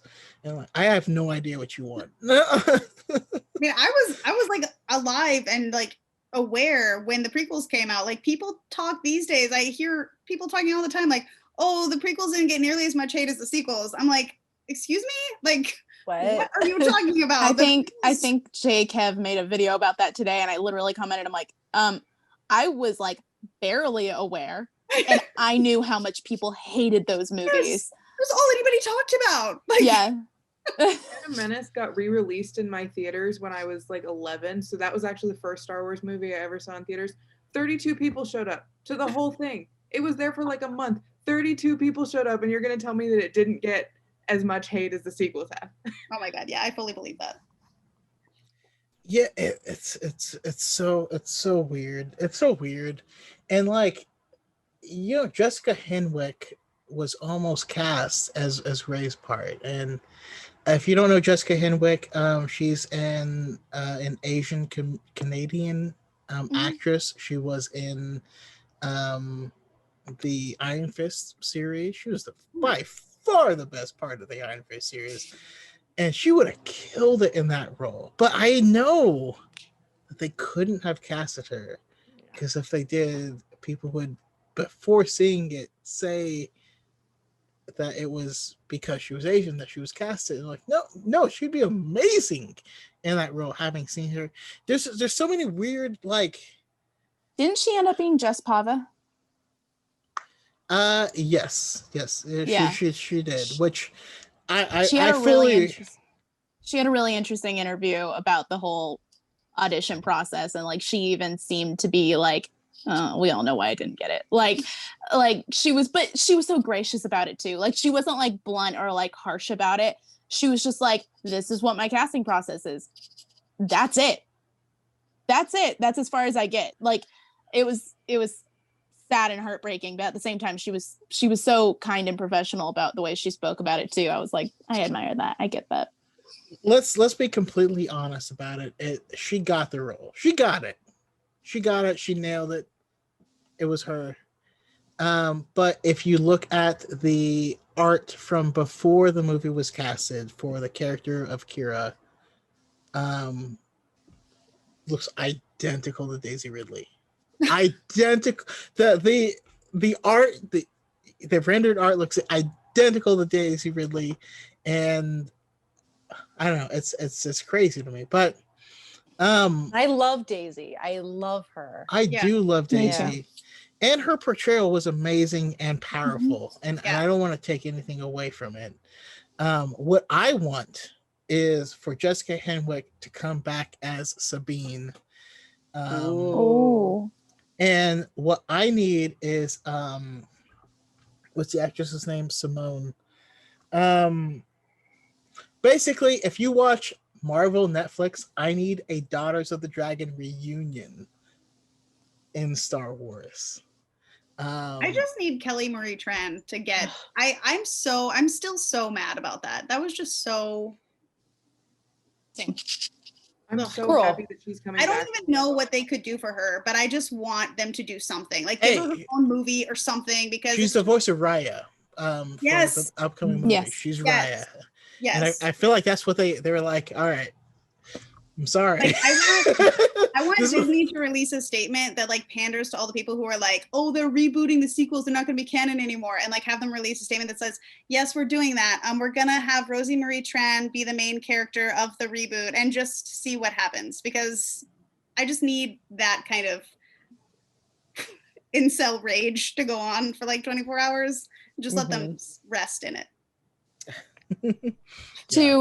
To comment on the representation thing, so my boyfriend just had me watch, we did this at the beginning of the year, we watched Agents of S.H.I.E.L.D., and I was 100% one of those people that was like, I don't get the whole representation thing. Like I didn't understand why it mattered so much for people to see someone who looked like them. It didn't 100% make sense to me. But I didn't grow up watching a ton of TV, like at all. So I didn't really understand why it was really important to people. I just think that it's probably just not how my brain gauges things. But so we're watching Agents of S.H.I.E.L.D. and Chloe Bennett plays one of the main characters. In the first season, it's arguable that she's the main character, but later on, I think it's arguable that she's one of the head leads. And she is, so much. I do too. She is white and she is Chinese. And I am part Asian, part Polynesian, part white. And finally it clicked, because I had never, ever, ever, ever seen someone who was that mix in Hollywood. And to be fair, there are very, very few people in Hollywood that are that mix. But then I found an article that said that she had changed her last name because no one would book her because she had a Chinese last name. And it broke my heart, because at the same time, I had been in musical theater for years, and I had been told, oh, use your middle name because it's ethnic. You'll book more stuff that way. And it just, I want Star Wars to book more people now. Now, like, it finally clicked that, like, oh, I get it now. Like, did my worth as a human being go up and or down by watching someone and seeing someone represent me? No, it didn't. My worth is still the same as a human being either way. But seeing that representation was like, oh, they get it too. I get it now. Like, it just, when it was being rumored that she might be Afra, I had a full down meltdown, like, joy. Like, He needs to be please Afra. do I it. would. She looks like the comic. Like, just do it. But please. And there are very, very few Asian or partially Asian actors in Star Wars at all. So I hope she is Afra, because that would make me very happy. But yeah. Agents of S.H.I.E.L.D. definitely, I feel like, really got the mix right, if that makes sense. They had a very diverse cast, and it felt, natural, and it was perfect in my opinion. Yeah. No, I mean, there's a famous Star Wars actor by the name of Oscar Isaac. Does anyone know his real name? I don't. Just looked this up the other day. Oh my gosh. No, I thought I was actually going to talk about that as my point. Like, Okay, well then instead of that, I'm coming to you. It's not my point; it's your point. I don't personally know his last name either. Like, it's like in the back of my brain, but I can't pull from it right now. But Fernandez Estrada. Like, Wow. knowing that this is okay, I have not been quiet about my criticisms of the sequels. I am not a fan of the sequels generally, but Star Wars is Star Wars. And that actually goes to both of my points. One of my biggest criticisms is that he did change his name to avoid getting cast in stereotypical Hispanic parts, and then was written as one of the parts he was trying to avoid in Star Wars, which grinds my gears so much. But another one of my points is that I grew up loving Ahsoka because I was watching the Clone Wars, and I got bullied for it. And now everyone loves Ahsoka. And I get much less hate generally on TikTok because my content is prequel focused, because I connected more with Ahsoka because I watched her when I was young. She was the young, spunky, like, she was my age. She was a girl. I loved her. But I get less hate just because I personally didn't connect with Rey, which I think is bullshit. Like, Star Wars is Star Wars, and me not liking a particular character, and it's not that I don't like Rey, I just never really talk about her because I didn't generally connect with her as much as I know a lot of people did. But I was bullied for liking Ahsoka, and so seeing other people go through that just for liking a character drives me nuts, whether I like that character or not. Like, now I'm just kind of rambling, but it upsets me so much to watch my friends. Like, one of my friends was threatened with doxing because she likes the sequels. Just that was the only reason. Like, she was trying to have a healthy debate and they found her IP address. And I've never experienced that because I am a fan of the prequels. So in some people's minds, I'm more of a true Star Wars fan. And so even not focusing on the representation in the media, it's the way that the media is viewed is as much of a problem. Like, liking one thing over another does not make you more or less of a fan. And I will never understand how people think that way. Like, it's just what I like better. That doesn't make That doesn't mean I know more than one person. It doesn't mean that I'm better than one person. It just means that I have a personal opinion, because those are things that everyone can have. It just grinds my gears a lot. Whew, I mean, you have no idea how much I love that sentiment. Because oh, go ahead, Megan. When I came on TikTok, I was completely like, I sound even more like an old person, but I was like flabbergasted. Like I was like, there are people on here who are so obsessed with the prequels that they're gonna hate on the sequels. Like, as someone who was like, you know, big original trilogy fan, and then, you know, I wasn't on TikTok when the sequels were coming out, or, you know, any medium like that. And then I come on TikTok and everybody's like, if you don't like the prequels, you're not a true fan. I'm like, what have you been doing? Like, what? It was like an entire narrative shift, but it's like law now. Like, I missed it, I guess. I don't know. It's just the double standard. Like, I have legitimate criticisms of the prequels and of the characters in the prequels, but if I were to have those same legitimate criticisms, which I do, of the prequels, then you're not a fan. Sorry, goodbye. All of your Star Wars knowledge is gone. You don't know a single Turn in your card. Yeah, I got Wednesday poll streams. I love Wednesday polls content just in general. You popped into just now. It's like personal opinions and fandoms don't mix. It's terrible. No. And it's true, because I often am called a sequel defender. I don't believe That's a I've bad ever. thing? I don't. No. It's not a bad thing. It's not a bad thing. I feel like it's an inaccurate thing. I don't think I've ever defended the sequel. I've just said things that are there in the movie. I feel like you just explain them. Like, oh, like you missed this. Here it is. I have no problem defending them or becoming a defender, but like, if you're 99% of the time, what people say, it's in the movie. I'm just, yeah, I feel like the equivalent, like, if I were to make an example, it'd be like if people said, I hate pie because of all the ranch dressing, and you're like, there's no ranch dressing on pie. And they're like, you're a pie defender. Like, no, I'm not. I just. Well, Mary Lou, what are you talking about? I'm confused. Like, Mary Lou, didn't you have a video about how as soon as the second season of Mandalorian comes out, all of a sudden there will be people saying that the first season of Mandalorian was better, and and it was. I had never had that thought before, and oh my god, it changed my world. Dude, it's like clockwork. It's this thing. I think I didn't make a video, but I think we talked about it at the beginning of one of the episodes of the podcast. It was like Brandon had asked us to start off. He's like, "Oh, what do you think about the trailer?" Or I can't remember. Maybe I posted something and deleted it or something. But like, it's because I saw this guy and he was like, "Oh, Disney doesn't know what we want. Oh, we want the Mandalorian, Disney." I'm like, yeah, until season 2 comes out.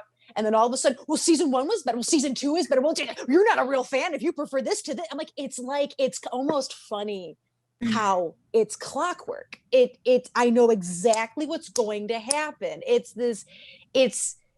just like everyone. And it's like, and Megan, you're so funny. You're like, I'm so old, dude. I think I'm the same age as I'm 32, or not 32. I'm 31. I forgot my own age. I'm going crazy. Me too. So yeah, we're like, yeah. I'm 24. We're good. Yeah, we have a perfect like balance across like a decade. And it's like, for me, I like all the trilogies. There is something about each trilogy that I love unique to that trilogy. And I have my criticisms of all of them. Like, even the originals. Like, the originals aren't perfect. Like, I love Leia. I adore Leia. Leia doesn't have a character arc, you know, and it's like, she doesn't really have a character arc. And yes, it was the 70s and the early 80s, I know, but like, it's still something where when I watch it, I'm like, well, she falls in love with Han and she finds out Luke is her brother. Well, that's kind of just tied to the two dudes, you know, there's really nothing for her to kind of discover herself. And this is my challenge, actually, really quick. This was going to be like my final thought, but I think it works here. So when you watch The Phantom Menace again, when we all go back to it eventually, watch it like Padme is the protagonist, because she kind of is the protagonist of the Phantom Menace. The plot of the conflict in the movie is her planet's being invaded. That's the main conflict. That's like the driving force of the plot. And she is the hero who has to figure out how to save her planet. It's like, and because like, think about it, like, Obi-Wan's not the protagonist. Obi-Wan, as much as I love him, doesn't really have to be in episode 1. All he's really there to do is just to react when Qui-Gon dies. Qui-Gon's not the protagonist. He's kind the mentor of a big character. asshole. Yeah. Yeah. Why do I sense? Yeah, we've picked up another pathetic life form. You know, Qui-Gon is the mentor. Anakin's not the protagonist. He comes in like a half an hour in, and he's just kind of like, I'm a person and my name is Anakin. You know, he's like, okay, you're a kid. Yippee, you're the kid character. Okay, fine. It's like, so who's the protagonist? Like, well, Padme kind of is. She has all the, you know, it's really interesting when you look at it from that point of view, you know, and then we get to episode 3 and she's just pregnant sitting in rooms. And I'm like, George, give her a book, honey. Give her a pad. Like, she's literally just pregnant sitting on a couch. I'm like, George, give her something to do. Like, it's still such a senator, weird... even though she's pregnant. Like, she still has a job. No, she doesn't. The only time we see her actually doing her job in episode 3 is when she says, "This is how Liberty dies." She's never holding a book. She's never holding a data pad. She never has anything around her, in her vicinity, to show that she has a job. She's just pregnant. Even her handmaidens aren't really there. And you would think her handmaidens, of all people, would be like, hey, she's like, she's pregnant. We got to like extra be on top of this. Or like, she seems like she's going through something. We're so close. But like, where are they? Well, I mean, it's very clearly because as soon as a woman gets pregnant, she no longer has a value in our society. I mean, I'm 100%. I'm pretty sure that's the answer, right? I mean, well, in one scene of we missed the scenes in the Senate though, where all of the senators come up to her and ask to touch her belly while they're already touching her belly, because that's an integral part of pregnancy. I can tell you from experience. Now, I do have to say, well, actually, there's 2 things. The great Fox in chat says Darth Jar Jar is behind it all, which I fully believe was the intention of the Jar Jar Binks character. He got so much hate from the first movie that they swerved. I am down. I'm 1,000% certain of that. If you watch the making of, the amount of times that George Lucas says Jar Jar Binks is the key to all of this is ridiculous when you consider what Jar Jar Binks actually brought to the table. I watched an episode of Clone Wars the other day where he's like, Padme's hosting a dinner with senators or something, and he's like juggling plates on a table and it like all land perfectly. I'm like, how is he not a Jedi or a Sith? He's 100% episode of the Clone Wars. I don't remember what the name of the planet is, but it's with oh my lord, when he starts hooking up with that queen. Dave Filoni haunts me to this day. Dave Filoni was trying to mess with us with Jar Jar and the Clone Wars, I swear, because there are a couple of episodes that are like based around him, and they're great episodes. But then he's in the background and he's doing stuff like you were saying, Megan, like juggling stuff, and like anytime you can see him like in the background, he's always doing something. And like, I swear it's Dave Filoni being like, watch them find this like 20 years later. Yeah. And here we are. My favorite thing is all the discourse just around Jar Jar generally. I find him annoying, but I don't hate him. But everybody's there's no way that Jar Jar ever would have been elected. That's so unrealistic. He wasn't. She was told that she should pick a representative, and she was like, hey, I know a Gungan who'd be perfect. Padme chose him. That was a conscious decision that she made. It's not like everybody on Naboo was like, hey, we choose him. Like, just No, I know. I love it personally, and I can go on for just hours and hours. But while we're on it and while we're talking to you, Ali, your thoughts on the representation of women in Star Wars. What should we know? Like what are we missing, and how do we move forward? I think that the biggest thing moving forward and to know is that everyone is going to have their own opinions. There's going to be always somebody who thinks that it's a diversity grab to put a woman in. There's always going to be somebody who thinks that, but as much as that's political, he's black, so it's political, and you're like, as much as those opinions are mean. I just it drives me crazy. As much as those opinions drive me crazy, those are opinions, and those are things that people are not going to change. On that same vein, the opinions that people have on the media they're watching are not going to change. So if someone likes Rey, that's not going to change just because you're yelling at them saying that she's a terrible character. All that's going to do is make them feel more inadequate in the same space. So moving forward, just be a good person. Don't be a douchebag. Like, let people appreciate other aspects of the things that you also appreciate, and then you'll be able to talk about the things you appreciate. You just put people down because of their opinion, or you put down a movie because someone who doesn't look like you was cast in it, then all you're going to do is just close off the media you can enjoy. And Star Wars is for everyone. So that's really my piece. Awesome. I love it. Absolutely love it. And Alex? What was the question? That is a great question. No, the question was about women's representation in Star Wars. Oh. What should we know? What does everyone need to know about it? And also, how do we move forward? Well, kind of hitting on what Ali already said too. I actually apparently did change someone's mind the other day. I posted a Rey video and someone tried to argue with me about the whole like, oh, adoption and blood and blah blah blah, and I just wrote out the usual. The usual, well, I don't know if you don't understand adoption or if you don't understand that she's not trying to change her physical blood, but this is how it does work.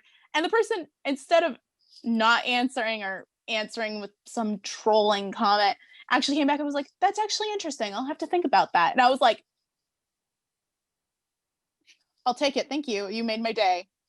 That's it. I was just like, awesome, glad we could talk. Like, I kind of wanted to hit him up like a week later and be like, so what do you think? Like, but like, I feel like it's all how that person decides to go into it. If they go into it with an open mind and an open heart, they're open to change. It's when someone is already going into it with a hateful heart or a fearful, a lot of the time it's just fear, a fearful heart or a closed off mind, that there's no use. And hopefully those people will one day change. But yeah, I think being open to change, not letting fear dictate how we speak to one another, because I think that's ridiculous at this point. That will help representation greatly in the long run. I think Star Wars has made leaps and bounds since even the prequels. I mean, there was a quote from her. There was a behind the scenes with Natalie Portman, and she said something, and to this day it makes me cringe. I mean, I think she was okay with it from the way she was saying it, but it's still the comment itself made me cringe, which was, she said, oh, I'm over that 18-year-old hump so I can show midriff now. And it made me realize like how many of the costumes in episode 2 were trying to reveal more of her body than versus episode 1. And both costumes in both movies are gorgeous. But if you have to say, oh, I'm over 18 and that's the only reason, now all of a sudden I have to show midriff, I have to. That's how it kind of came off. And I think Star Wars has gone beyond that now. They've realized that they don't have to do that. And that we aren't as an audience asking for that. We're asking that our female characters be more than midriff. And I'm proud that Star Wars has made that jump. Yeah. So the local radio station where she came from actually had a countdown of when she turned 18. Sorry, your facial expression was so accurate. Yes, that was a thing. Oh, that makes me so wildly uncomfortable. I know. Oh my There God. were a few I know. countdowns from the 2000s. There was like an know. Olsen twins countdown. There was definitely like a Britney Spears countdown. Like, I don't know if it's just because I'm young that makes me so uncomfortable, but like that was 2 years ago for me. Like the idea that somebody, no, They Like, had to I was- stop airing "Hit Me, Baby" one more time because they realized, oh yeah, she was like 16 when we filmed this. yeah. Oh my I mean, God. yeah. That's a thing that happened. Could you imagine if someone tried to do that now? Like, oh, They did. It was called Cuties. oh.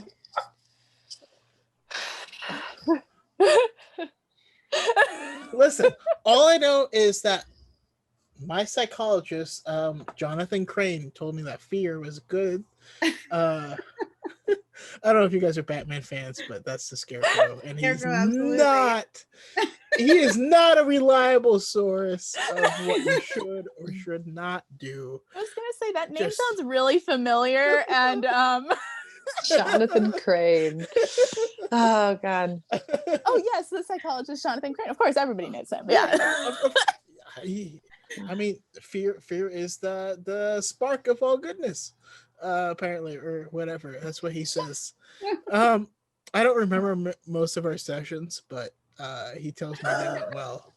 And I'm Yeah, there was like some gas he sprayed in my face. Like, I don't know, man. Other than Well, the nightmares, you feel like things are getting better though, right? No, I just actually so before I know this was not on the list of the thing, but I realized I mentioned at the beginning that I didn't include Anakin and their whole relationship. I do want to just run through everyone real quick and just get some thoughts on it. General thoughts. You don't have to go as specific or as general as you want. Their relationship was doomed from the start, though. We do have to fully acknowledge this. We had the original trilogy before the prequel trilogy started. We knew it was not going to end well. Like that was matter of fact. And so the character of Padme was created of how do we make him love this woman as much as possible, but not ever get his happy ending. Which now I'm sad, but I'm going to start with Ali on this one, and have you run through your thoughts on Amidala. Also remember the Clovis stuff. Megan, you haven't got there yet. Sorry, you're gonna get spoiled. No, it's Gonna okay. happen. Star Wars happened a long time ago. I'm sorry. Yeah. I know how it ends anyway, so. Okay. So yeah, I want your thoughts from here to the end, and also let us all know where we can find you in your content. Okay, so I've always shipped Amidala. I've always loved them. When I was a kid, it was like, yes, they're so in love with each other. This is the epitome of a relationship. But growing up and realizing how toxic it was, it just became more like, it became almost more meaningful for me to like see how much it was developed, even though it was going to be doomed from the start. And now I kind of see them more as a like what could have been, like as Marilu said, as if Anakin wasn't part of a crazy abstinence cult, and if Padme wasn't a prominent public figure. I think, dog.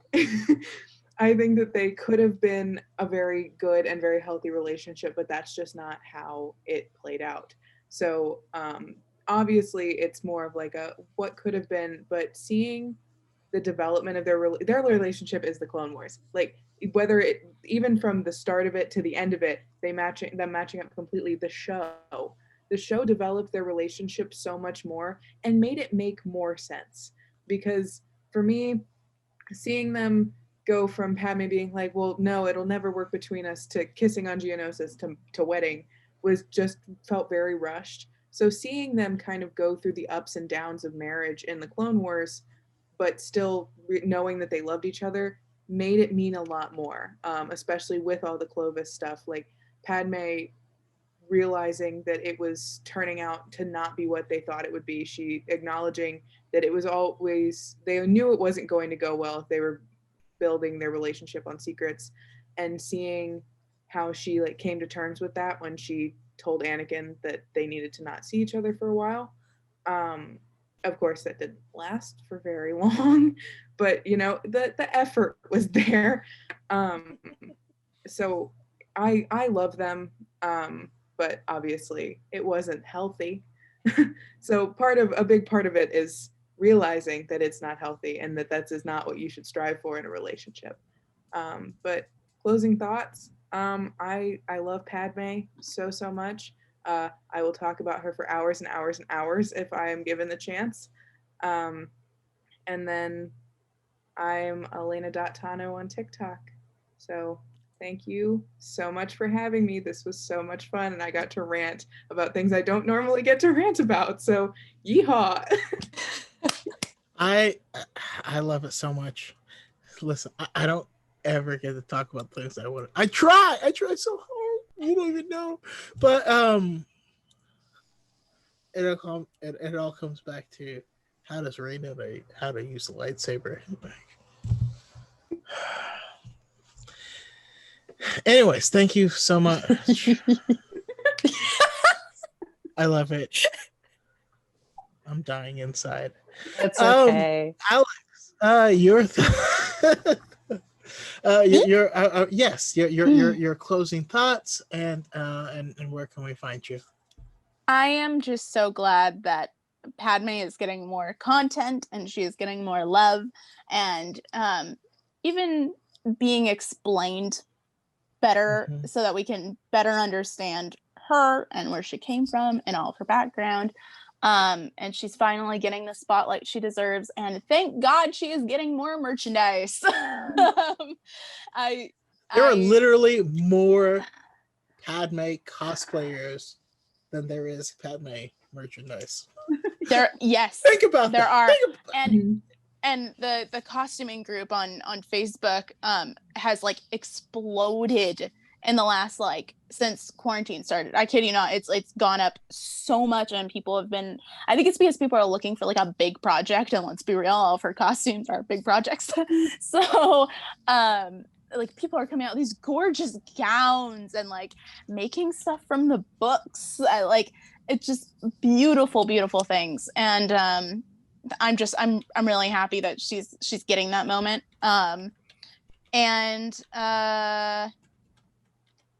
My username is SoCal Costumes on TikTok and Instagram. I think, did I cover everything you asked? Annie Dalla, how do you feel absolutely. about? Oh, Annie Dalla, yes. Well, I mean, I'll admit it. I got my Annie Dalla photos with my boyfriend, so I can't be like, oh, Annie Dalla, because then people will be like, photo proof, really? I don't want to get called for that. I love Matt Lanter, so him as Anakin. 90210? No, actually, just Clone Wars. I've never seen him in that. Okay. But yeah, okay, look, I like Hayden Christensen as a person, not a huge fan of his version of Anakin. Not his fault at all. My parents had to ask me, they're like, so like, what's the age difference between Anakin and Padme? Because it looks like it's like 7-8 years or something. And I'm like, to be honest, I feel like it keeps switching. Like it just gets creepier and creepier. And it's just weird to me. I know people who have that gap in their relationship. They're much older. They were much older when they met. But it just, it wasn't it wasn't well thought out on George's part.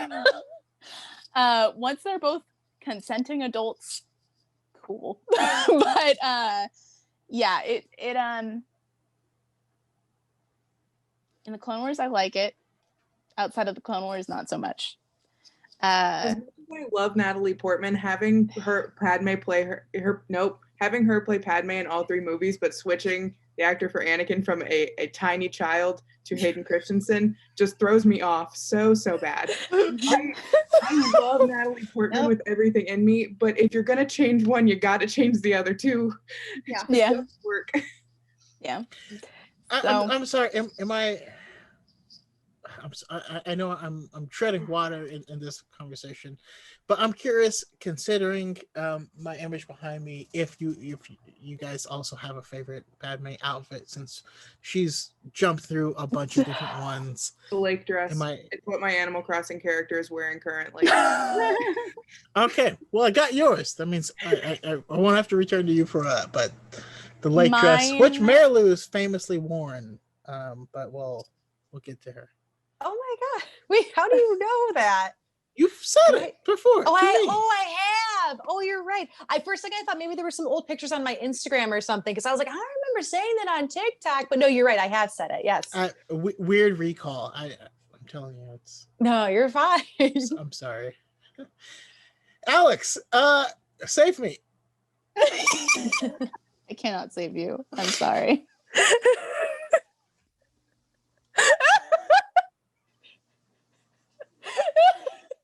I broke him. I'm sorry. It's fine.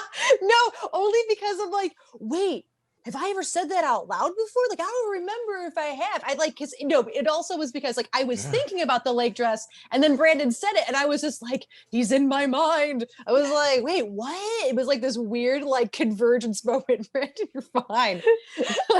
You mentioned it on the first podcast I had you on, which was for episode 2.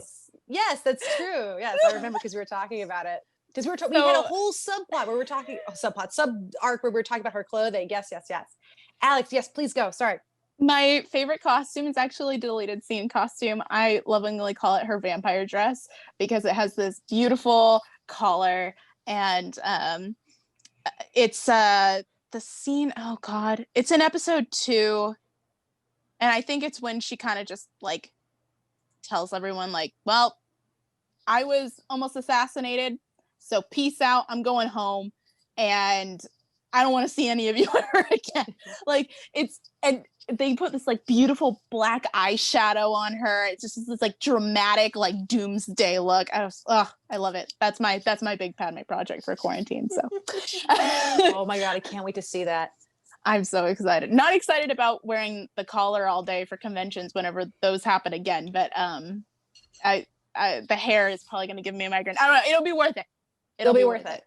So if you see me at a convention and you're like, hey, Alex, and I don't turn around, but I stop, I heard you, I just can't turn my head. Yeah. I mean, I'm forced to ask, is this in any way related to the makeup worn by Dr. Nuvo Vendi from the Blue Shadow virus? Oh. Like, you saw him, it was like, listen, that guy's an asshole, but I mean, he got a look. That's a look. That's a he's feeling himself. I wouldn't put it beyond Padme. All right. Sorry to derail you so much. I apologize. It worked. Good. And Megan, your thoughts? I'm worried about you coming to me. So I think I've made it pretty clear how I feel about Anakin. I'm not an Anakin fan. I like to compare him to other characters that, so my biggest problem with Anakin, other than the fact that the way that like the dialogue is clunky in the prequels and that kind of thing, but my biggest problem is that I just don't think people understand him. I feel like I come across so many people who think that he's the hero, and I'm like, is Walter White the hero? Like, this is not, he's the main character, not a hero. So it's just People think Walter White is a hero, though. yeah. See, this is the root of the problem. um, but yeah, so I have problems with Anidala for that reason. I also just I will never not find it creepy. I remember you telling me a while back that originally George Lucas was going to make them a lot closer in age. Yeah. And I think that would have been a lot better. To me, I used to babysit a lot, and the dynamic in Phantom Menace just, it never feels creepy. It just feels like she's his babysitter. Like that's the vibe that I constantly get. And like, yeah, he clearly is like, oh, what are you, an angel? I made a necklace for you. But like, I've been that babysitter, you know? So like, I don't think it was reciprocated, but she's like, cool, thanks. You need a blanket and some like juice. And then like, that's the thing though. I don't think they ever had any like communication or connection in between Phantom Menace and Attack of the Clones. But like, I could never, if some kid that I used to babysit came up to me, even if he looked like Hayden Christensen, I was like, Megan, oh my God, it's been a few years. My, how you've grown. I'd be like, what? You're that kid?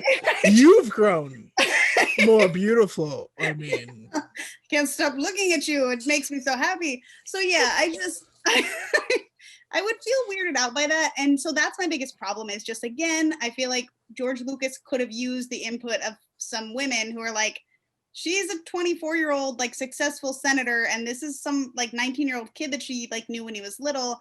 It just always threw me off. And so my personal, you were talking about fan theories earlier, I've grown very attached to the theory that Palpatine influenced stuff there. I think one of my favorite thing about Queen's Shadow is I've had arguments with people before where I'm saying that like Anakin doesn't deserve Padme, and they're like, Padme was just a pawn.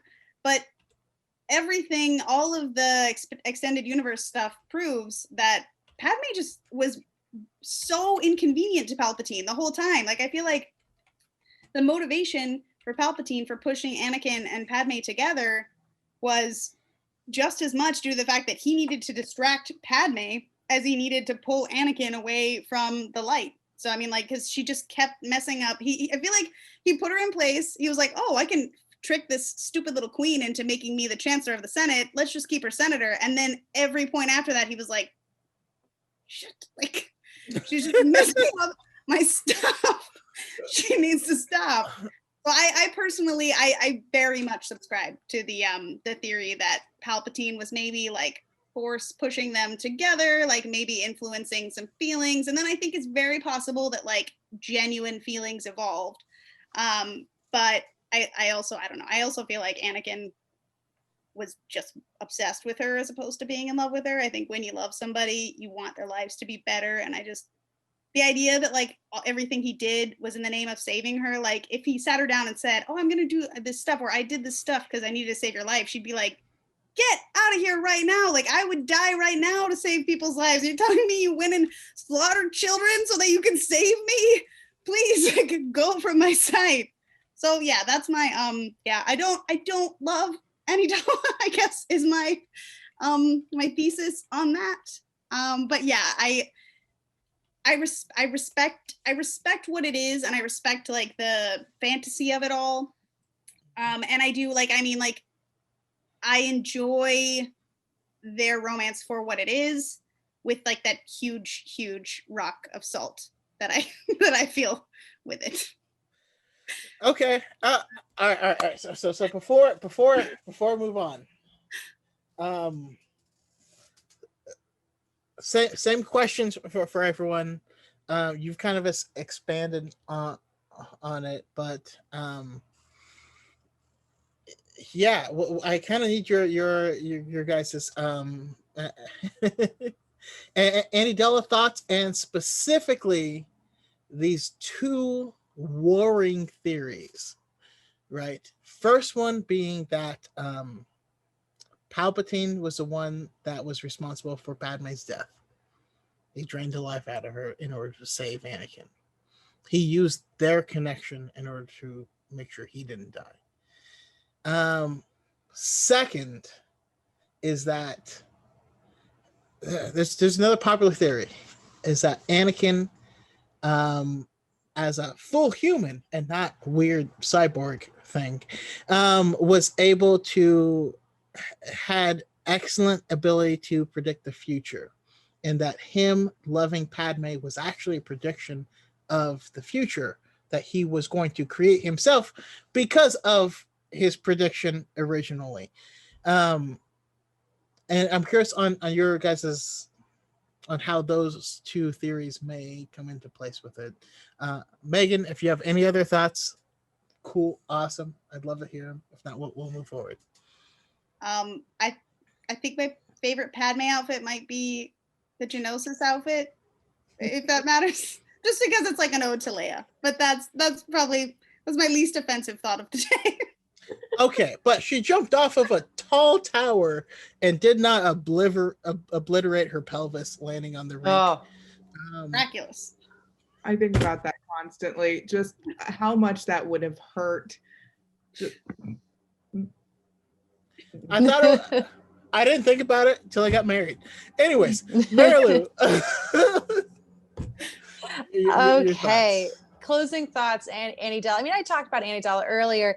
I have to say, I'm actually kind of like, oh wow, like other people like it, like or kind of like ship it. Like I'm actually pretty. That's really nice. I think that there's a lot of very, very, very legitimate discourse surrounding Annie Della. Megan, you're fine. I totally get where you're coming from completely. It really is more of just a like, oh man, these two really could have had it all, but all of these things and outside kind of influences are pushing in on them. I think one of the, and I understand why people are kind of uncomfortable with the whole age thing, but here's the thing. I don't like, it's like, yeah, I watched Phantom Menace and I'm like, yeah, same. Like they're just like these two young people that just like met, fine, whatever. But here's the thing, the amount of relationships in Hollywood where the guy is like 50 years old and he's got a 20-year-old girlfriend, that's like every relationship in Hollywood. And you know what? I'm like, fuck yeah, Padme. Hell yeah. You nab that younger guy. Like you got like, this is like the one relationship where the girl is older than the guy. And I will hang on to that like driftwood in a storm. I'm like, yes. Okay. So, but yeah, I literally made that comment on one of Megan's posts and I still get likes every single day on that one comment. So it's like, oh it's yes, there is something there. And it's and yeah, like I looking at Padme, like it's very interesting how like, Padme has always put duty before herself, and then she falls in love and she's like, you know what, for the first time in my life, I'm going to put myself first. This is what I want. And I have to admire that. I think that's cool. I do really like how in the Revenge of the Sith novelization, Matthew Stover is really good at first off, he goes all in on the lovey-dovey stuff, which I was shocked. Like I was like, oh wow, we actually get like a lot of like romantic, like, oh, and it's way better than the dialogue in the movie. So it's like really good. And also, but he's really good at showing how quickly Anakin's mood changes, because Megan is right. He put Padme on a pedestal and he is like, he loves like the idea of her. I think he loves her, but he also she's on this pedestal and this beauty, and she's perfect and everything is perfect. And you can see that when he sees her in the book, like he sees her and everything is perfect and everything is okay now. But it's really cool how he writes how quickly Anakin's mood changes. Like as soon as Padme says anything that doesn't kind of fit, that Anakin doesn't want to hear, his mood completely changes and shifts. And I think that's very interesting, especially kind of because it's combating his vision of her. Like he's like, oh, she's my perfect wife, my perfect Padme. And then she's like, I think like we might be on the wrong side of this war. And he's like, what? He's like, he very quickly, his mood will change. It's very interesting to read. And however, though, like I will say, this is like really personal.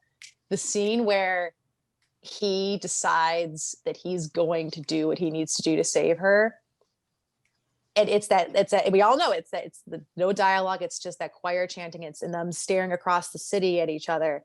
I feel that like in my feet, like it's a very, because like I have metaphorically been there, where it's like there is one person who is angering me here, like, and I can't lose them. Like I can't, like, if I lose them, then it's over for me. It's over for that. It's like, I understand that mentality if he's like, I'm going to do whatever I need to do. Like, I don't care anymore. This is all I have left. And it's like, that just like hits me really hard. Like when that single tear falls and I'm like, oof.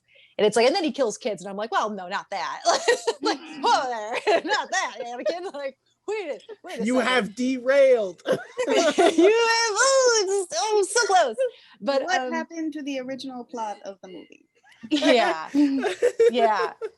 Oh, hang on. No, this is when you were supposed to go and kill the Chancellor. What are you doing? Yeah, what are you doing? Like, this is and it's so those are my thoughts in Adala. Like, I ship it, but in a, oh man, they almost had it kind of way. Yeah. Also, Anakin was justified in being the shit out of Clovis. I understand that he did it because he was a jealous asshole. I know. But like, he walks in and Clovis has his hands on his wife, and Padme is saying no. Like, it's like, all right, okay.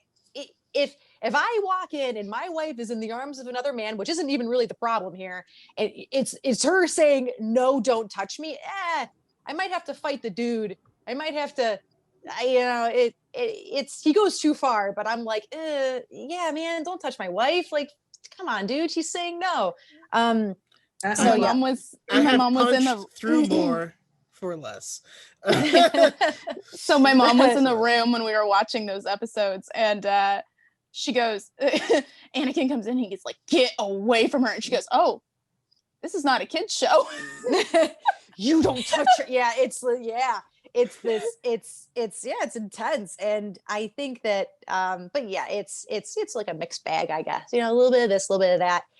My favorite Padme outfit is actually her silver kimono from the Phantom Menace when she's meets with Palpatine. I think that outfit is like, oh my fucking god. I know that it probably crosses the threshold into a type of appropriation, but like, it is just so beautifully made and stunning, and she wears it so well that I'm like, oh my god. And and to answer yes, yeah, when she's sitting on the couch and it's that it is stunning. And to answer your question, Brandon, I do think Palpatine drained the life source out of her to save Anakin, because I don't buy broken heart. Nope, shut the fuck up. That's not what happened. We're just gonna move past that. That didn't happen. Nope, he did this. This makes sense to me. Here we go. And I am Miss Eggy on TikTok. That's where I'm at. So yes, this was so fun. And then I also have Darren Berger in the chat, who is B Dazzler on TikTok. She's awesome. She makes awesome content. I love her so much. But she says, I like the theory that Anakin wanted her to love her so bad that he subconsciously willed the Force to help make that happen. I just want to share her thoughts with it, because I love her content so much. But I totally buy that. I buy I've said that before and had people tell me like, oh, that like makes it really his motivation really questionable, and I'm like, yeah, like all of his motivation is really questionable. Like, I'm not, but I mean, like, that's why we're here. I do, like, as much as I like get on my horse about Anakin and Padme, when they're going into the arena and Geonosis and Padme is like, just F it, let's just kiss, because like I have feelings, and they have that like moment. I think that's romantic. Like, that's, in a nutshell, their relationship is like, I find it so hard to relate to, and a lot of times I'm just like, what? But sometimes I do get swept up because of the overarching, story of it all, and there are things to love about it for sure. Yeah, absolutely. Even if she wasn't 100% consenting at the beginning, but it was, I think it all worked out in a Romeo and Juliet kind of way. So. And my mind goes to a very recent book. There's a oh my goodness, it's like Clone Wars, Stories of Light and Dark. It's a very, very recent book. I want to say it came out in August, and all it does, it only tells one unique story, but all the other stories it tells in the perspective of the character involved. So it retells a bunch of stories that we've already seen in the Clone Wars, but from a single character's perspective. And one of the stories is actually Padme when she went to meet with Mina Bonteri. It tells that whole story from Padme's perspective. And at the very end, if you recall, she was certain that the entire Senate was going to vote against her, and they voted with her. And it was kind of a rare win for her. But what she said in that was that you don't give up on something just because it has some darkness.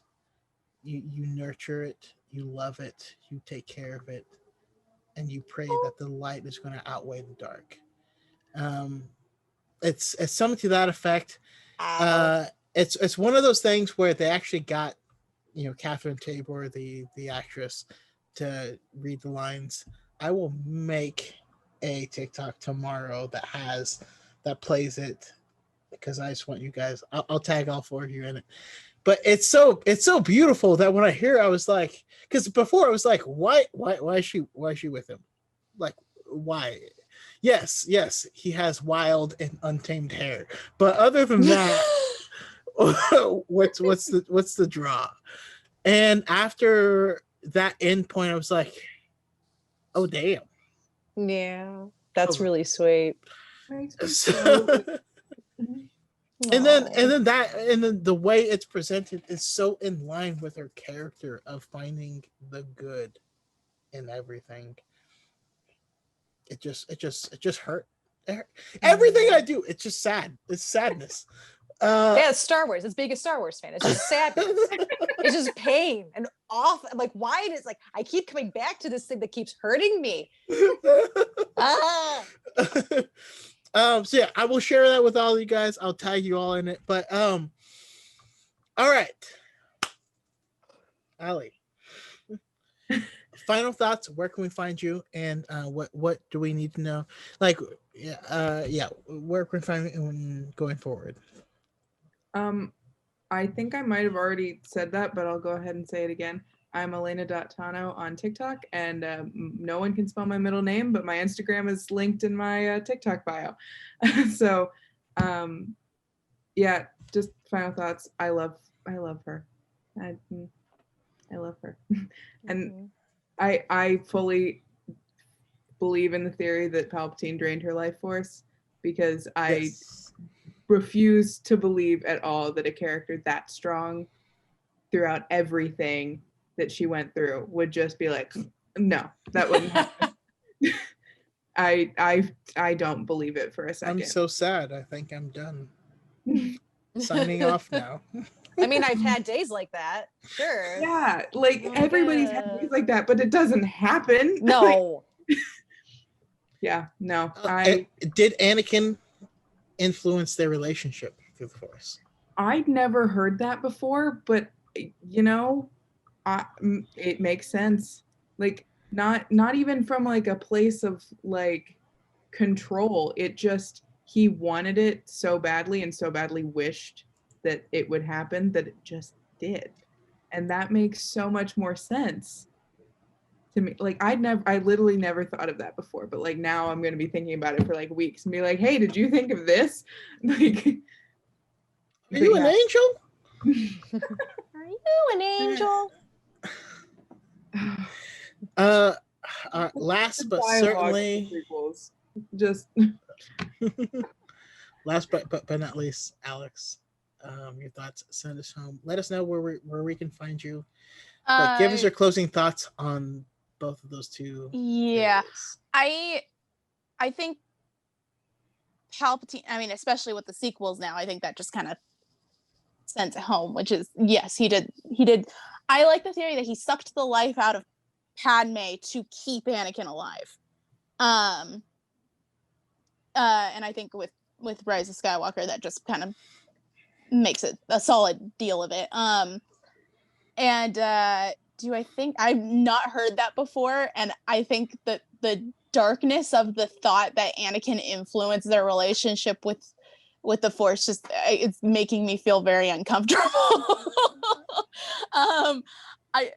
And I think the reason it's making me uncomfortable is because I full-heartedly believe it the instant you said it. Mhm. No, it's because I'm so in love with you. Stop. Right? It's making Right? everything 1,000 times worse. Now all the creepy sorry, miladies are I'm Um, haunted by the kiss you never should have given me. Brandon, I'm sorry. I'm you sorry. have said every line, I'm pretty sure. every single one. I'll reel it back. I'm sorry. I had But to. yeah, I'm SoCal It's a Costumes legal on obligation. Instagram and TikTok. There we go.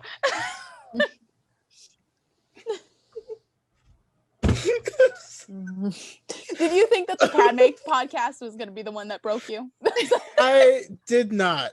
Absolutely did not. But I want to say thank you guys all for being willing to join me on this. It's I've wanted to talk about Padme and this book and for so long because I love the character.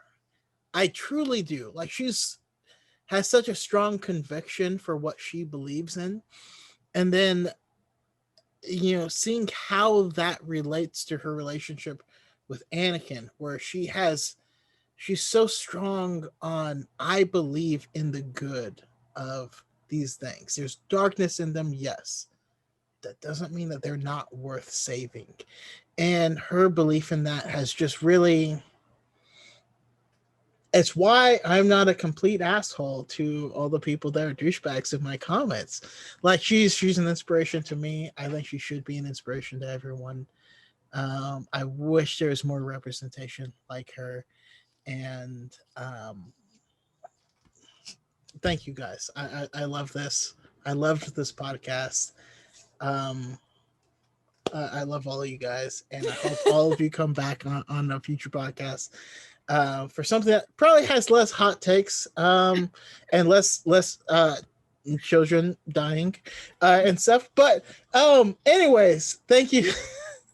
Everyone finish Queen's Peril so we can just come back and do it again. Oh my God, yes. I will do another one for Queen's Peril. It'll be probably in like 2 months, but I for sure will if you guys have all finished it.